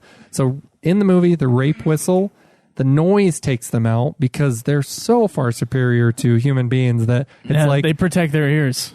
That's the difference, right? Oh my gosh, I hadn't even realized. They do have the suits on that cover their ears completely. Oh, wow. I guess it doesn't actually help them, though. No, I guess the sound gets through regardless. Maybe it's like... Because although they look human... These aliens, I was thinking about this, Joe, in the Mechagodzilla movies, how when an alien in those films is like damaged or like cut or something. Yeah, they're apified. They revert back to what they really look like. Mm-hmm. I assume that's what we're seeing in this film, although it's not ever explicitly stated or even as they're dying at the end. Spoilers, we win against the alien force, thank goodness. But it doesn't show them reverting back to what they really look like. I think that would have been pretty cool. Because I took that kind of for granted. I just thought it was pretty cool. But again, to go along the lines of how they somehow have the cure for human diseases, it's like they look human, but they're totally not. But we do know they're full of crap, right? Wait, do they have the cure for human diseases and choose not to give it to them? Or are they just saying they have the cure for human diseases and they're lying? I think that they say that. I think they were testing how stupid we are as a race. They just say that and they're like, really, they're like holding back. They're like, they're not going to believe this. And they go, okay, we'll get you Rodan and Godzilla. And they're like, really? You really? Okay. Yeah, thank you. Okay. They didn't have to resort to their plan B in order to coerce us into all this. Really, it's a weird facade to hold above us because they were already on Earth under the water with Godzilla, or they immediately were following us. As was said, a really good quote by G-Man is that Fuji and Glenn are walking, talking poster boards of Honda's love for unity and pacifism. I can't believe I just pulled that out of the top of my head, but that's literally what he says. And Joe jokingly said, yeah, pacifism, as in the main characters do nothing in the film. Until the end here, really, they kind of don't, because they're tossed back and forth from Planet X to here, which is just beyond They're Jupiter. messenger boys. Yeah. Kind of, but yeah, I guess they are. That's until one breaks out, Glenn breaks out the other guy. And Fuji, who we suddenly find out is a scientist, he comes up with this beam to disrupt the control over Rodan and Godzilla. Hey, look, it's a Godzilla movie again. Godzilla returns. For the last 2 minutes. And you know what, Joe? Realistically, because G-Man was just barely... I'm going to gush over this guy. He's awesome. His tweets recently revolved around a discussion between fans about the length of time we get to see Godzilla or get to see him, or he really does anything in these films. Realistically, it's been clocked in at about 12% on average of Godzilla films is Godzilla. I'm not sure whether or not that's him in it at all or when he's actively doing something. But you know what? If you watch Godzilla films, like one after another, or you're kind of just familiar with them, I feel like you can be okay with seeing a little bit of Godzilla when he's used well, because it's about how he's used when he's in the film. That's a direct, basically, quote from G-Man, and I agree with that. I agree with that. Fully agree. I think that that audience members, both fans and just casual Godzilla viewers, which would have been the moviegoers at the time in this era of Godzilla film, and we take it for granted that there's all these Godzilla films, but up to this point there are 6. This is the 6th film, so I think people would have been like, wow, this one monster's been in a lot of films, because he's not an established series yet. It's kind of like we start thinking that it's I don't know, do we want more? But when we get it, when there's so much time between Godzilla films, we're kind of like, we want to see Godzilla. We've waited perhaps years, perhaps a decade or more for a new Godzilla film. And when it comes out, it's Godzilla in name, in the title. But as is stated, we get about 12% of the film is Godzilla. And well, I think there are such things as Godzilla movies that have too much Godzilla in it. Okay. I think that is possibly a thing. Do you have one in mind?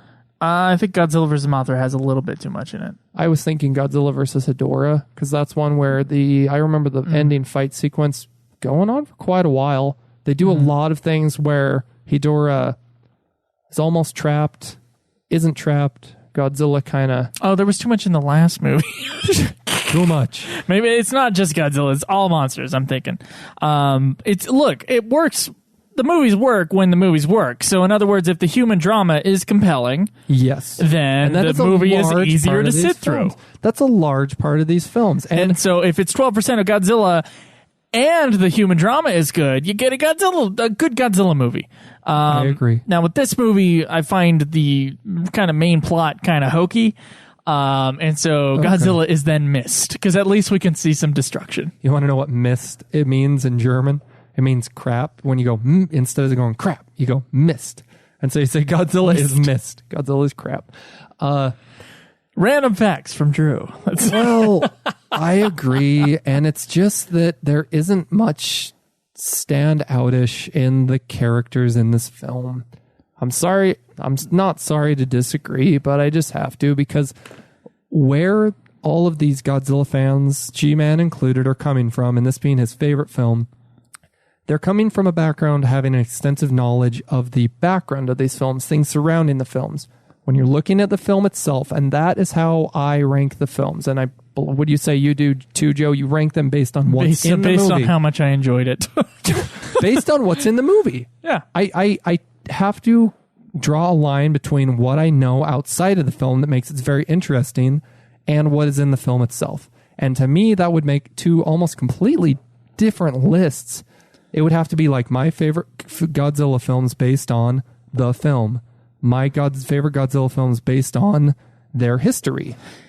You know what? Once again, I think it might be charm factor of like, I love flying saucers and stuff, and I think that's cool. And I love flying saucers, and I love aliens, and I love Loch Ness Monster, Bigfoot, all that stuff. Real science fiction-y stuff. Still, this movie doesn't quite hit home for me. That's a cool projection shot, I think. And oh yeah, one more thing in this movie that we're going to get a lot of. Reused footage. Yeah. I mean, there might have been some in the movies we watched previously that we didn't notice. Yeah, barely noticeable compared to this one. Now, this movie, because we've been watching these movies basically in a row. I mean, we skipped around with King Kong and stuff like that. We're going to skip around later on as well. Yes. What we're seeing is shots that we've seen in movies before. I think they're taking a lot of stuff from Rodan. Yes, because the effects were great in that. And a few things from Mothra. And if not, a few more things from other Godzilla movies that I'm just not noticing. When we say Mothra... But you can actually see that the film itself is different. Like the way that the film has either been stored or is reacting to light. Like it's a slightly different type of film stock that they're using. And so when the splices are in, you can see that there's something wrong with the color of that shot. Well, especially because we're watching a film that's in the mid-'60s, and the film that they're pulling a lot of this footage from, Rodan, was 10 years prior to this. Yeah. So possibly degradation of the film, possibly just different film. I think it's just different technology went, in 10 years, difference in technology. Because, the film was pretty well preserved as it is. I don't know. Yeah. I don't think this was a remaster. I think this is just what they got.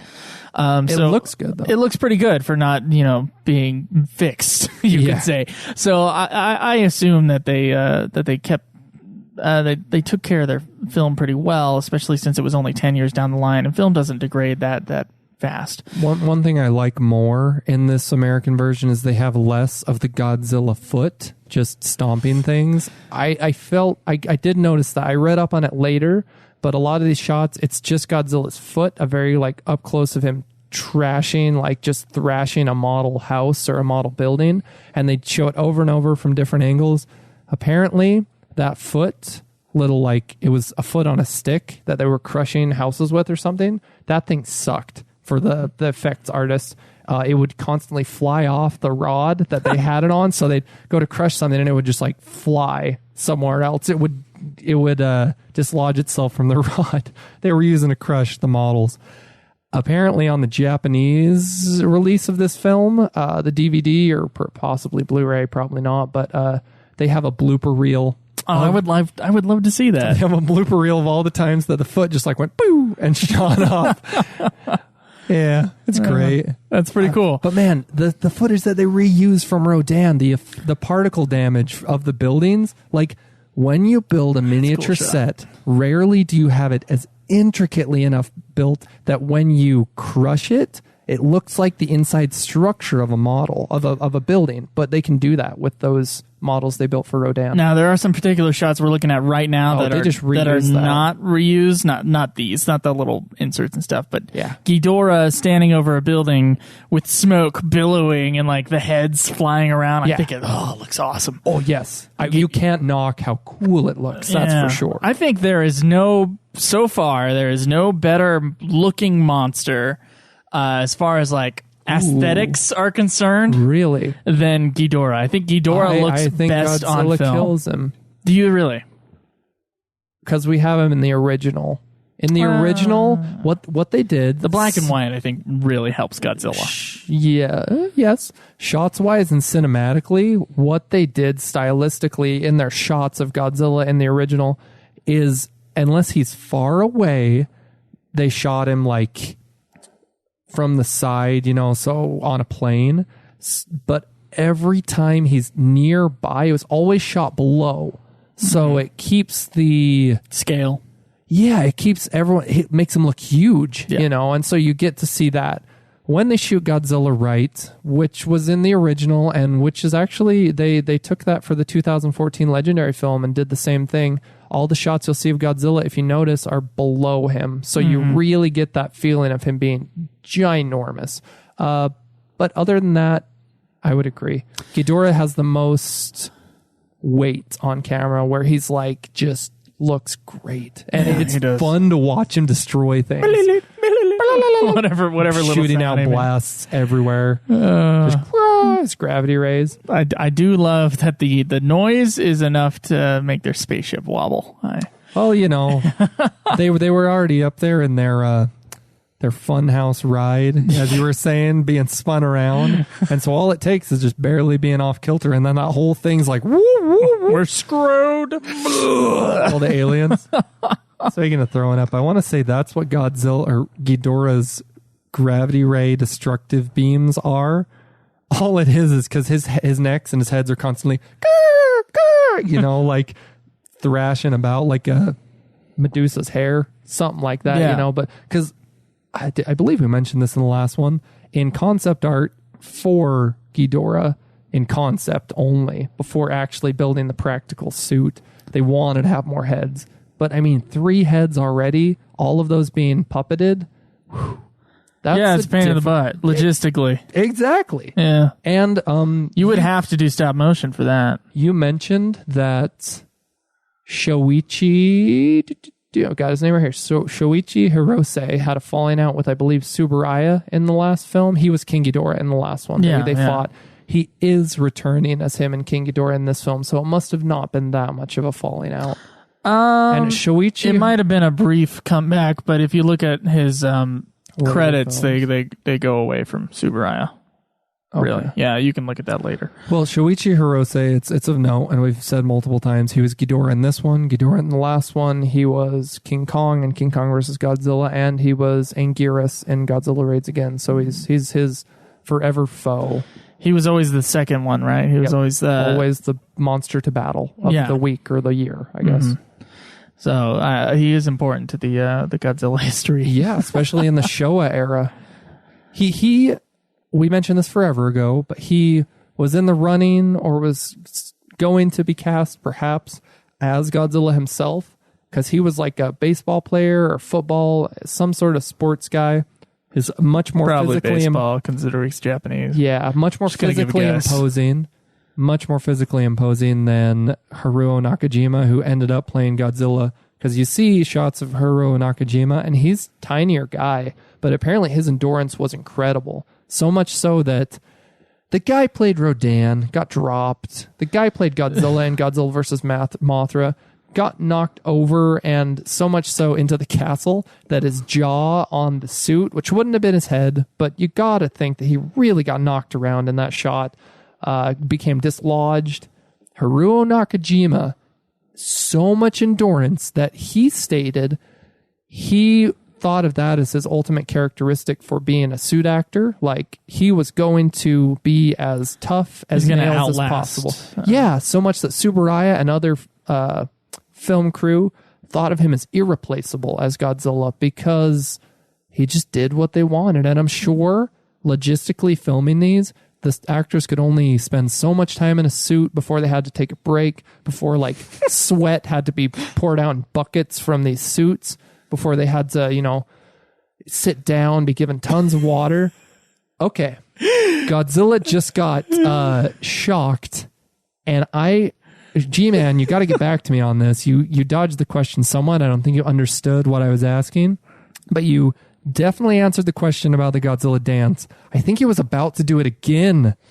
because he's got his hand in his mouth and the other one about to go over his head, and he gets shocked to the ground. See, to me, I don't think that's what that is. I think that's Okay. I think it's like an ow, and then he covers his mouth. Oh, He's like a fainting woman in an old movie. Like I know it's visual, and this is a podcast, so I know you guys have no idea what the heck I'm doing. You describe it well enough. Okay, Godzilla all right. is like covering his mouth, like flapping his hand over to like fan himself as he's shocked and comes to the ground in a seizure.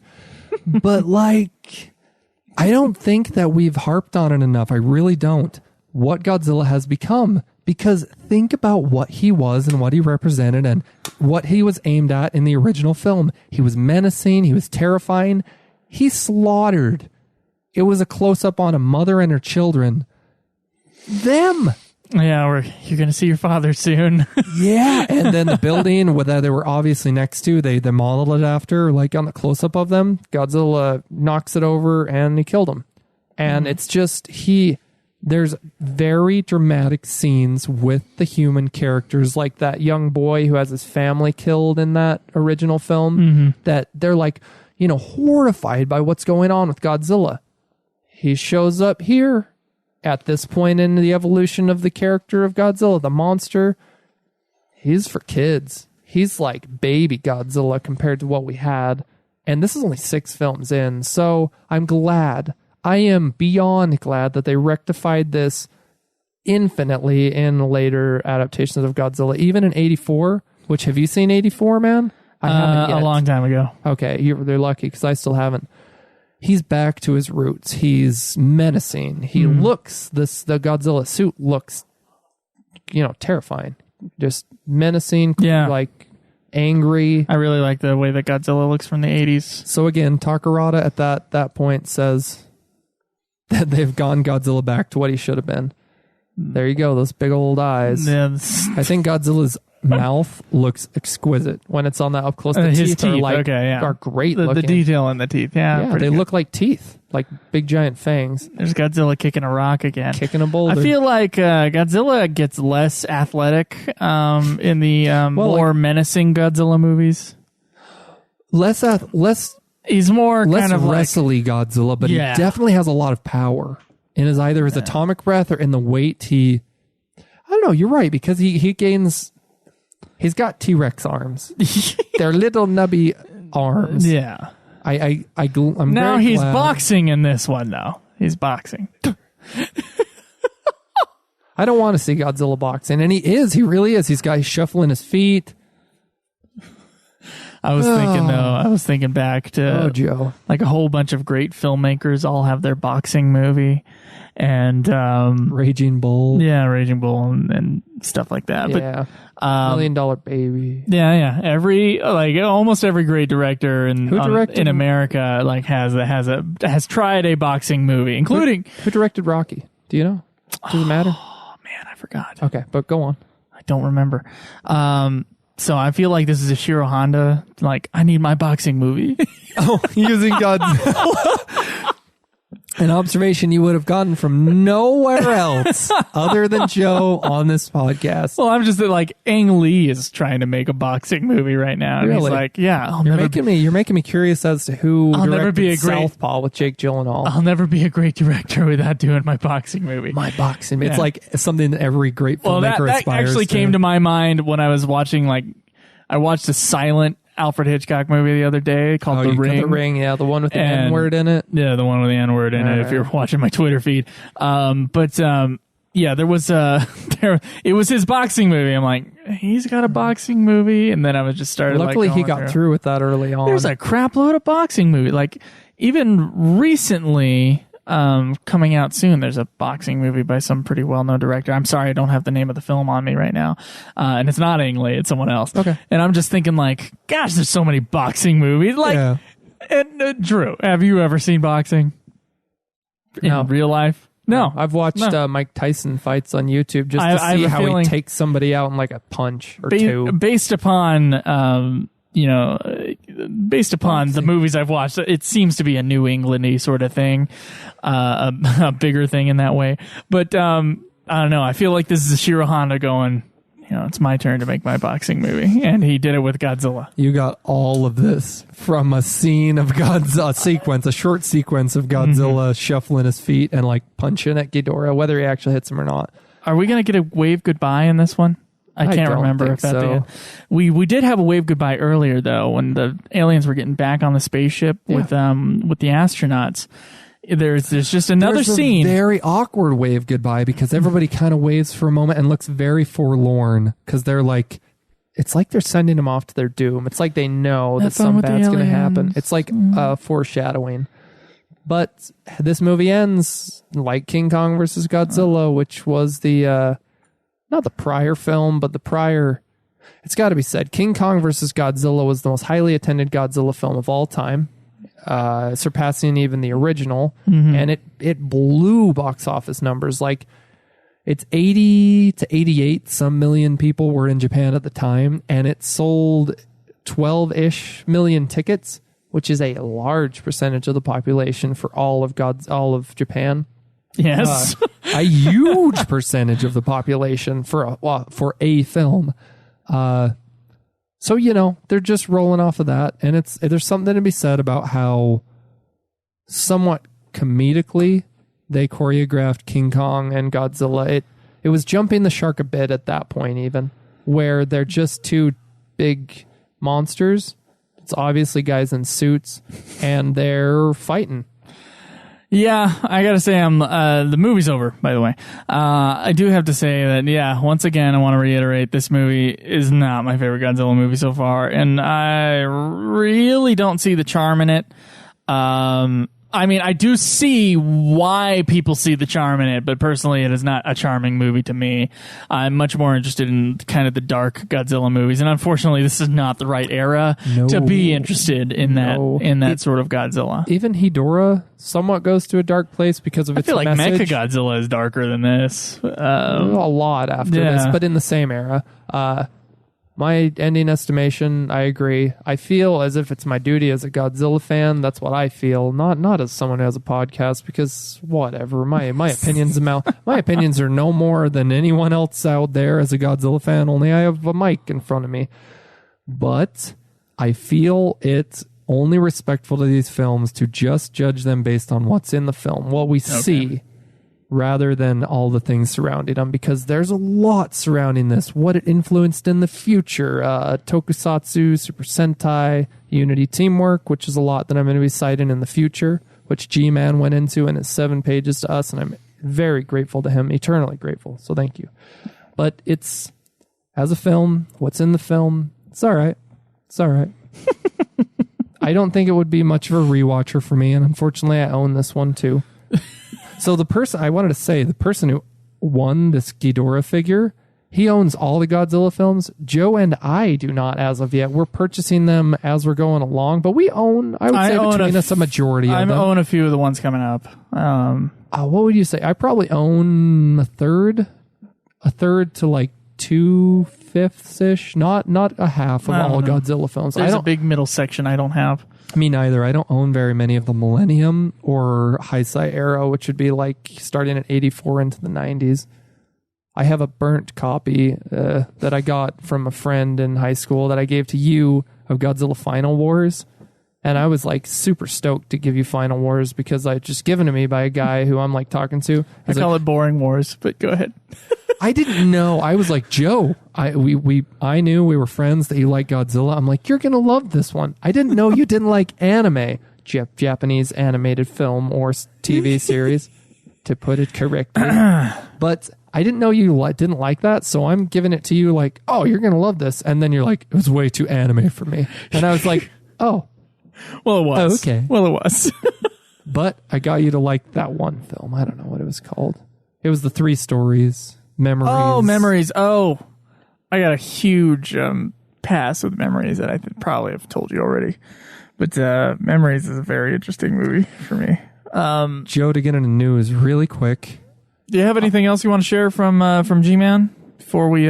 These are box office numbers for Shin Gojira. It's doing incredibly well. I'm going to pull these up in just one moment. So the number to hit for a movie right now in Japanese cinemas would be 50 million. It's in its fourth weekend in Japanese cinemas. It's at 47 million plus. So it's closing in on the 50 million. Yeah. Doesn't sound like a lot from an American citizen, but that's big in Japan. That's large in Japan. That means it's already secured that, Joe, we're going to be seeing this film later on this year, released in America. Wait, it was Funimation who's putting this one out, right? Yes. Did we talk about that? And only in one article did I read, so it's not very sure that they changed it from Godzilla Resurgence to Shin Godzilla. We'll just see. Well, there was a Independence Day Resurgence, right? Or whatever that was. Oh, yeah. Was that the sequel? Yeah. The reboot sequel? Yeah. Yeah, so I feel like there might be away from that resurgence. Oh, we got to take the word resurgence out of our title. Who cares? I'll see the movie if it's in Utah somewhere. I will go see it. Oh, it will be. We say that now. It better be. Or we're driving Colorado. Sometimes you're surprised that there are movies that make it here, like to Salt Lake or Ogden or Provo or something like that. But then most of the time it's like, oh, you can go to Las Vegas, Nevada, which has less people than we have here, or you can go to Colorado, and it's like, always Colorado, man. Come on, guys. Not our problems. But Joe, do you have anything else to add or news or? I don't have any news. I'm excited whenever we get the new Godzilla movie. I will put this out. I mean, we got a lot of information from this guy, and we might use some more of this information in the future, and hopefully this will be up on our blog in a few days. Yeah. But if you have any information, insider information that's not going to be in IMDb, that's not going to be on Wikipedia, that's not going to be Google searchable for our next movie, Ibira, right? I want to say Ibira. That's probably how you say it. Ibira, Monster Horror of the Deep. Yeah. It's Godzilla versus giant crustacean. Yep. I've heard it's bad. Godzilla versus crabs. Godzilla gained crabs from his rape from Rodan and King Kong at this point. Hey, none of that rape humor, Drew. That is so off It's not. But you know what? I already had rape jokes earlier. It wasn't...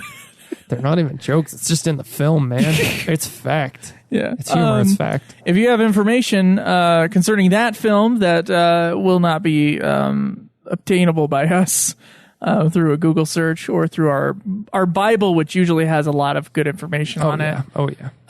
We always recommend feel free to that send book. us some juicy tidbits. There is a contact page on our website, GodzillaPodcast.com. We did get an email, which I think I'll pull up in a little bit here. And I'll say maybe while you want to pull that up if you want to, there was a question posed to us by a fan who, I assume it's a she, Comrade Yui, I believe is her name. I'm getting down to my allergies kicking my butt. She did some fan art of Joe and I, which was very awesome. Yes, it was hilarious, and we loved it. So thank you very much. It's humbling, and I appreciated it. It made us feel warm and fuzzy inside. But she also asked a question. Her question went along the lines of, I don't have it pulled up to paraphrase. It's been stated, and this is a long, long time ago. It hasn't been reconfirmed as far as I'm aware, that in Godzilla 2, which Joe, get prepared. Hold on to your butt. I'm holding on. Hold on to your butt. It's coming out in 2019, Godzilla 2.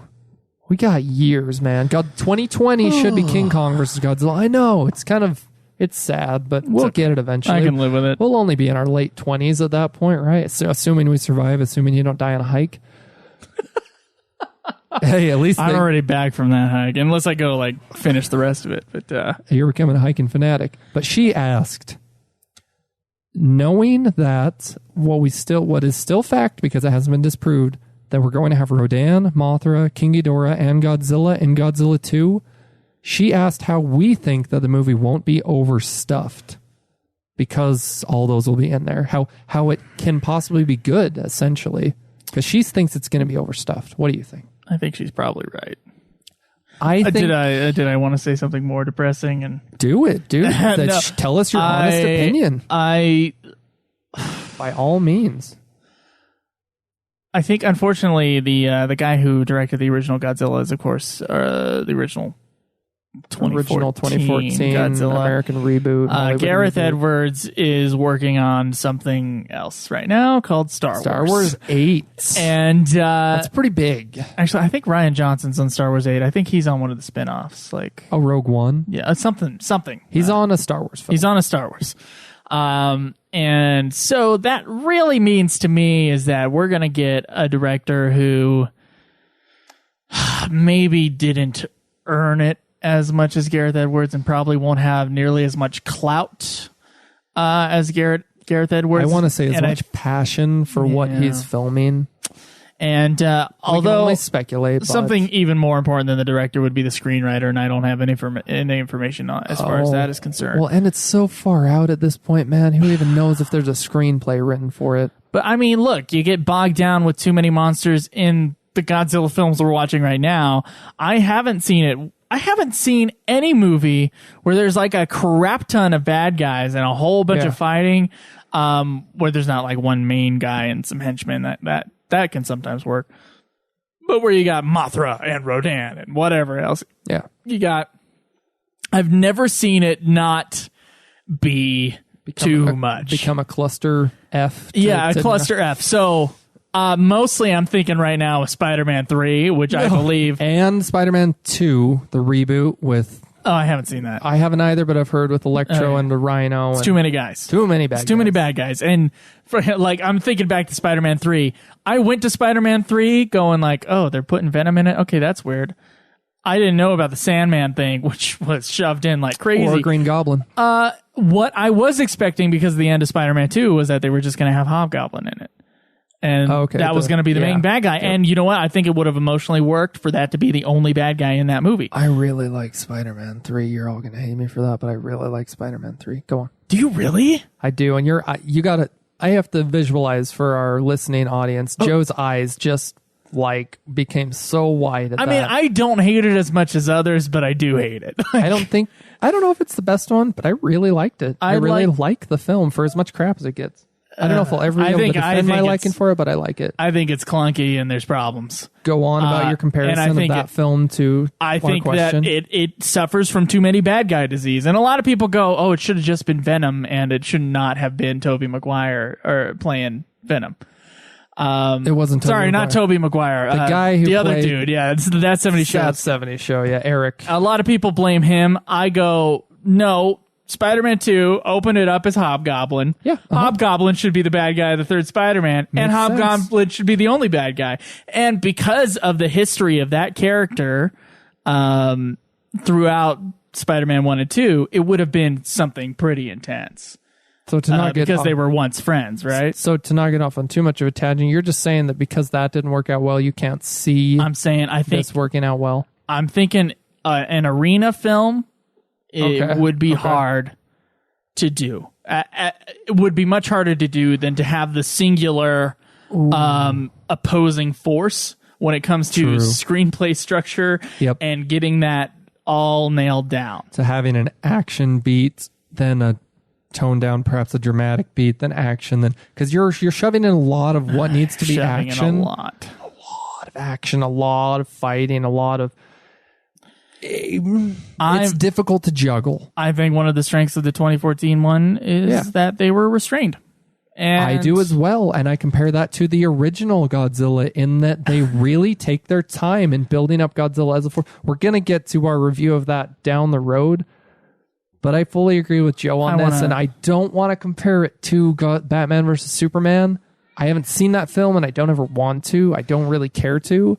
But all the reviews I've read, and that's enough for me. Does it also have too many there's a lot things of going on? Exactly. It's too much. It's just trying to establish too much. So that's our opinion. So that tends to be a problem with sequels, is that they always try to overdo or the movie previously when they probably should just be working on making a good movie. Yeah, exactly. Just they don't need to outdo themselves. So that seems to be the trend in Hollywood. Yeah, it's to sell the movie. I have faith in it. Until proven otherwise, and it can be foolish faith. I will watch it. Is that no enough? matter what. and provide an honest opinion on it. But I hope it'll be great. But yes, that is a factor that although the fanboy in me is like, I'm going to see updated versions of all these monsters and Hollywood versions. So it can be cool to see the imaginings of them. Yeah. The reimaginings of them. Yeah. But logistically wise, we'll see. Yeah, it's a lot. Okay, let's read our email. Let's not depress ourselves even more. And we don't need to, because it's so far out down the line. We don't. It's a great question, though. So we got one contact email through our little break here. From who? And if you want to give us one, once again, GodzillaPodcast.com, and there's a contact us link. Yes. This one is from Chris. And Chris says, "Hi, I just discovered your podcast, and I am already a subscriber of it. I enjoyed the first one and heard you guys talking about getting a copy of Godzilla 1984. I have a VHS copy of the US version if you need to borrow one still." Are you kidding? Because I have a VHS, man. Just saying, enjoying your work already. Might go check out the FF one later. Oh, by the way, do check out our other podcast, which you'll see links to in the GodzillaPodcast.com. I've listened to a lot of Ultima Final Fantasy. I'm a fan. You are a fan. Thank you, Drew. I'm a fan too. I'm a fan of myself. Not biased. Yeah. Well, I already knew that about you, Joe. But so this is another way to submit reviews that are eligible for giveaways. Is through our contact page. Let's make that explicitly clear right now. All right. So iTunes reviews and because and emails. Okay. I don't want to have iTunes. I use an Android, and I understand that a lot of people won't want to. Okay. I begrudgingly have iTunes on my computer, so at every monthly, possibly even less than that, I check to see if there are reviews for our podcast and yours, because I like to look up that and read them. They make me laugh. I was reading the reviews for Nude Clan and for Ultima Final Fantasy. Dude, they're hilarious. Yeah. They're awesome. They're good. They're irreverent. They're well, the shows helpful. They're helpful in getting into the podcast. If before you just delve into it, you want some reviews. Sure. Leave them. They help others. They help us become more visible and searchable, and it becomes more of a community of people who can interact with each other, and we just have a lot of fun. Yeah. That's the whole reason I'm here. So, yeah, we have another giveaway. Do we? We do. We do. I hinted last time, Linda Miller. We are giving away both the Japanese version and the American version to one lucky winner of King Kong Escapes. Linda Miller all the way. She was only 18 or 19 at the time, but gorgeous. Oh, jeez. Like, how could you give those DVDs away, Drew? Joe, because I'm just crazy like that. Because I love I'm just thinking about Linda Miller right now. But loving audience like that. Oh, gosh. Just like Linda Miller. Small, but probably loving. She's a tiny lady. She's teeny. And you're going to hear her American voice. Snack-sized. Her voiceover in the American version was not her voice. It was another actress that she disapproved of. So you're going to be annoyed by the voice a teeny bit.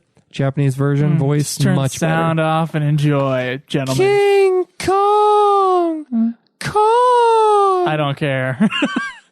Caleb, after watching that film, was like, care. Stop. And I was kind of like, okay, he's right. But you know what? We're giving them away to unlucky. Again, iTunes reviews, or submit them through the... give us an email. Yep, the contact page. Yeah, all right. Well, that was it for this week. Drew? Yeah, you're right. What's going to be our outro, Joe?